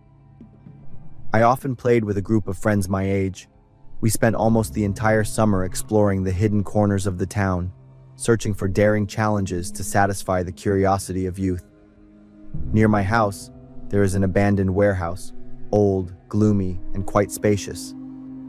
That warehouse always drew the attention of me and my friends, but at the same time, it also scared us.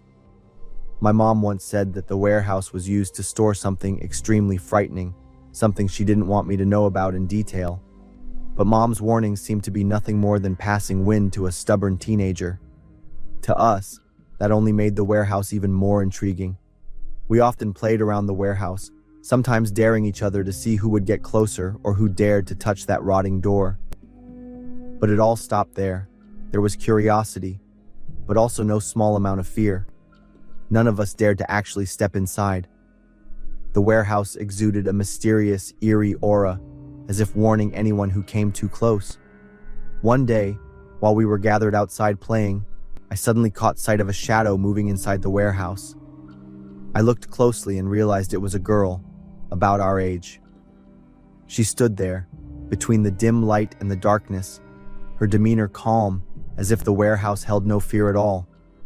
We all stopped, wide-eyed, unable to believe what we were seeing. How did she get inside? And why did she dare? Her bravery amazed and impressed us, but at the same time, it sparked our curiosity more than ever. The whole group decided to get closer, trying to see more clearly inside through the dusty old window gap. Each of our steps was slow, as fear tightly gripped each of us. As we got closer, I smelled a foul stench coming from inside, so strong and unpleasant that I had to wrinkle my nose. My friends started to shudder, and a few of them immediately vomited, unable to hold it back. My heart was pounding, gripping tightly to my trembling legs that couldn't run. But just then, I heard a frantic, terrified scream. One of my friends had fainted right on the spot. We quickly took him home in a panic.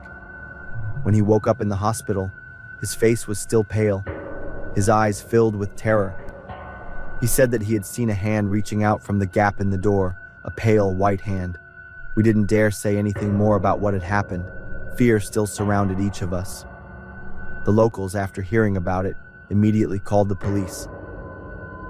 A few mornings later, the sound of police sirens echoed through our small town, with engine noises and flashing blue and red lights surrounding the area of the abandoned warehouse.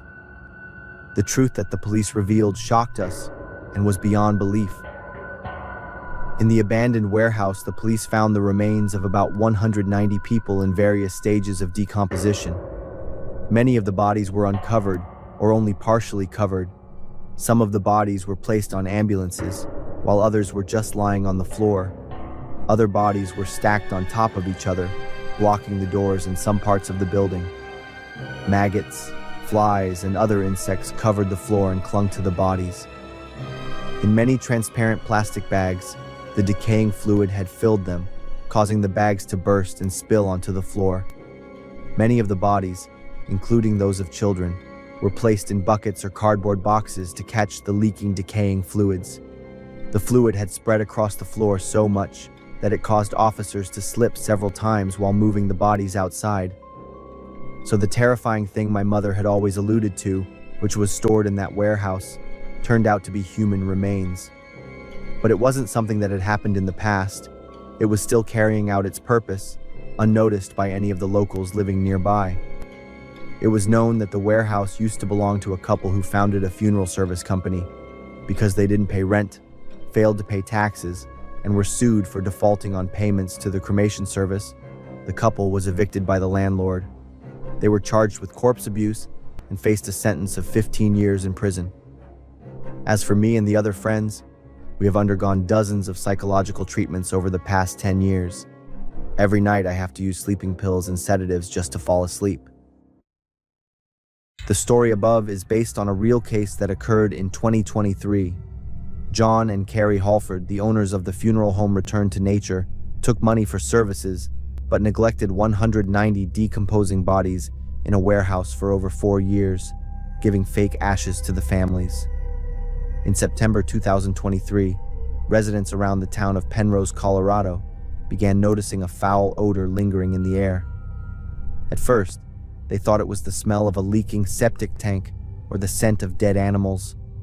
Later, it was determined that the odor of decay was coming from the abandoned house. This used to be the warehouse of the funeral company Return to Nature, known for its advertisement of green burial services with no embalming chemicals or metal coffins. On October 5th, 2023, nearly a dozen police vehicles surrounded the abandoned warehouse. The FBI field officers in Colorado later stated that this was the most horrific task of their lives.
you.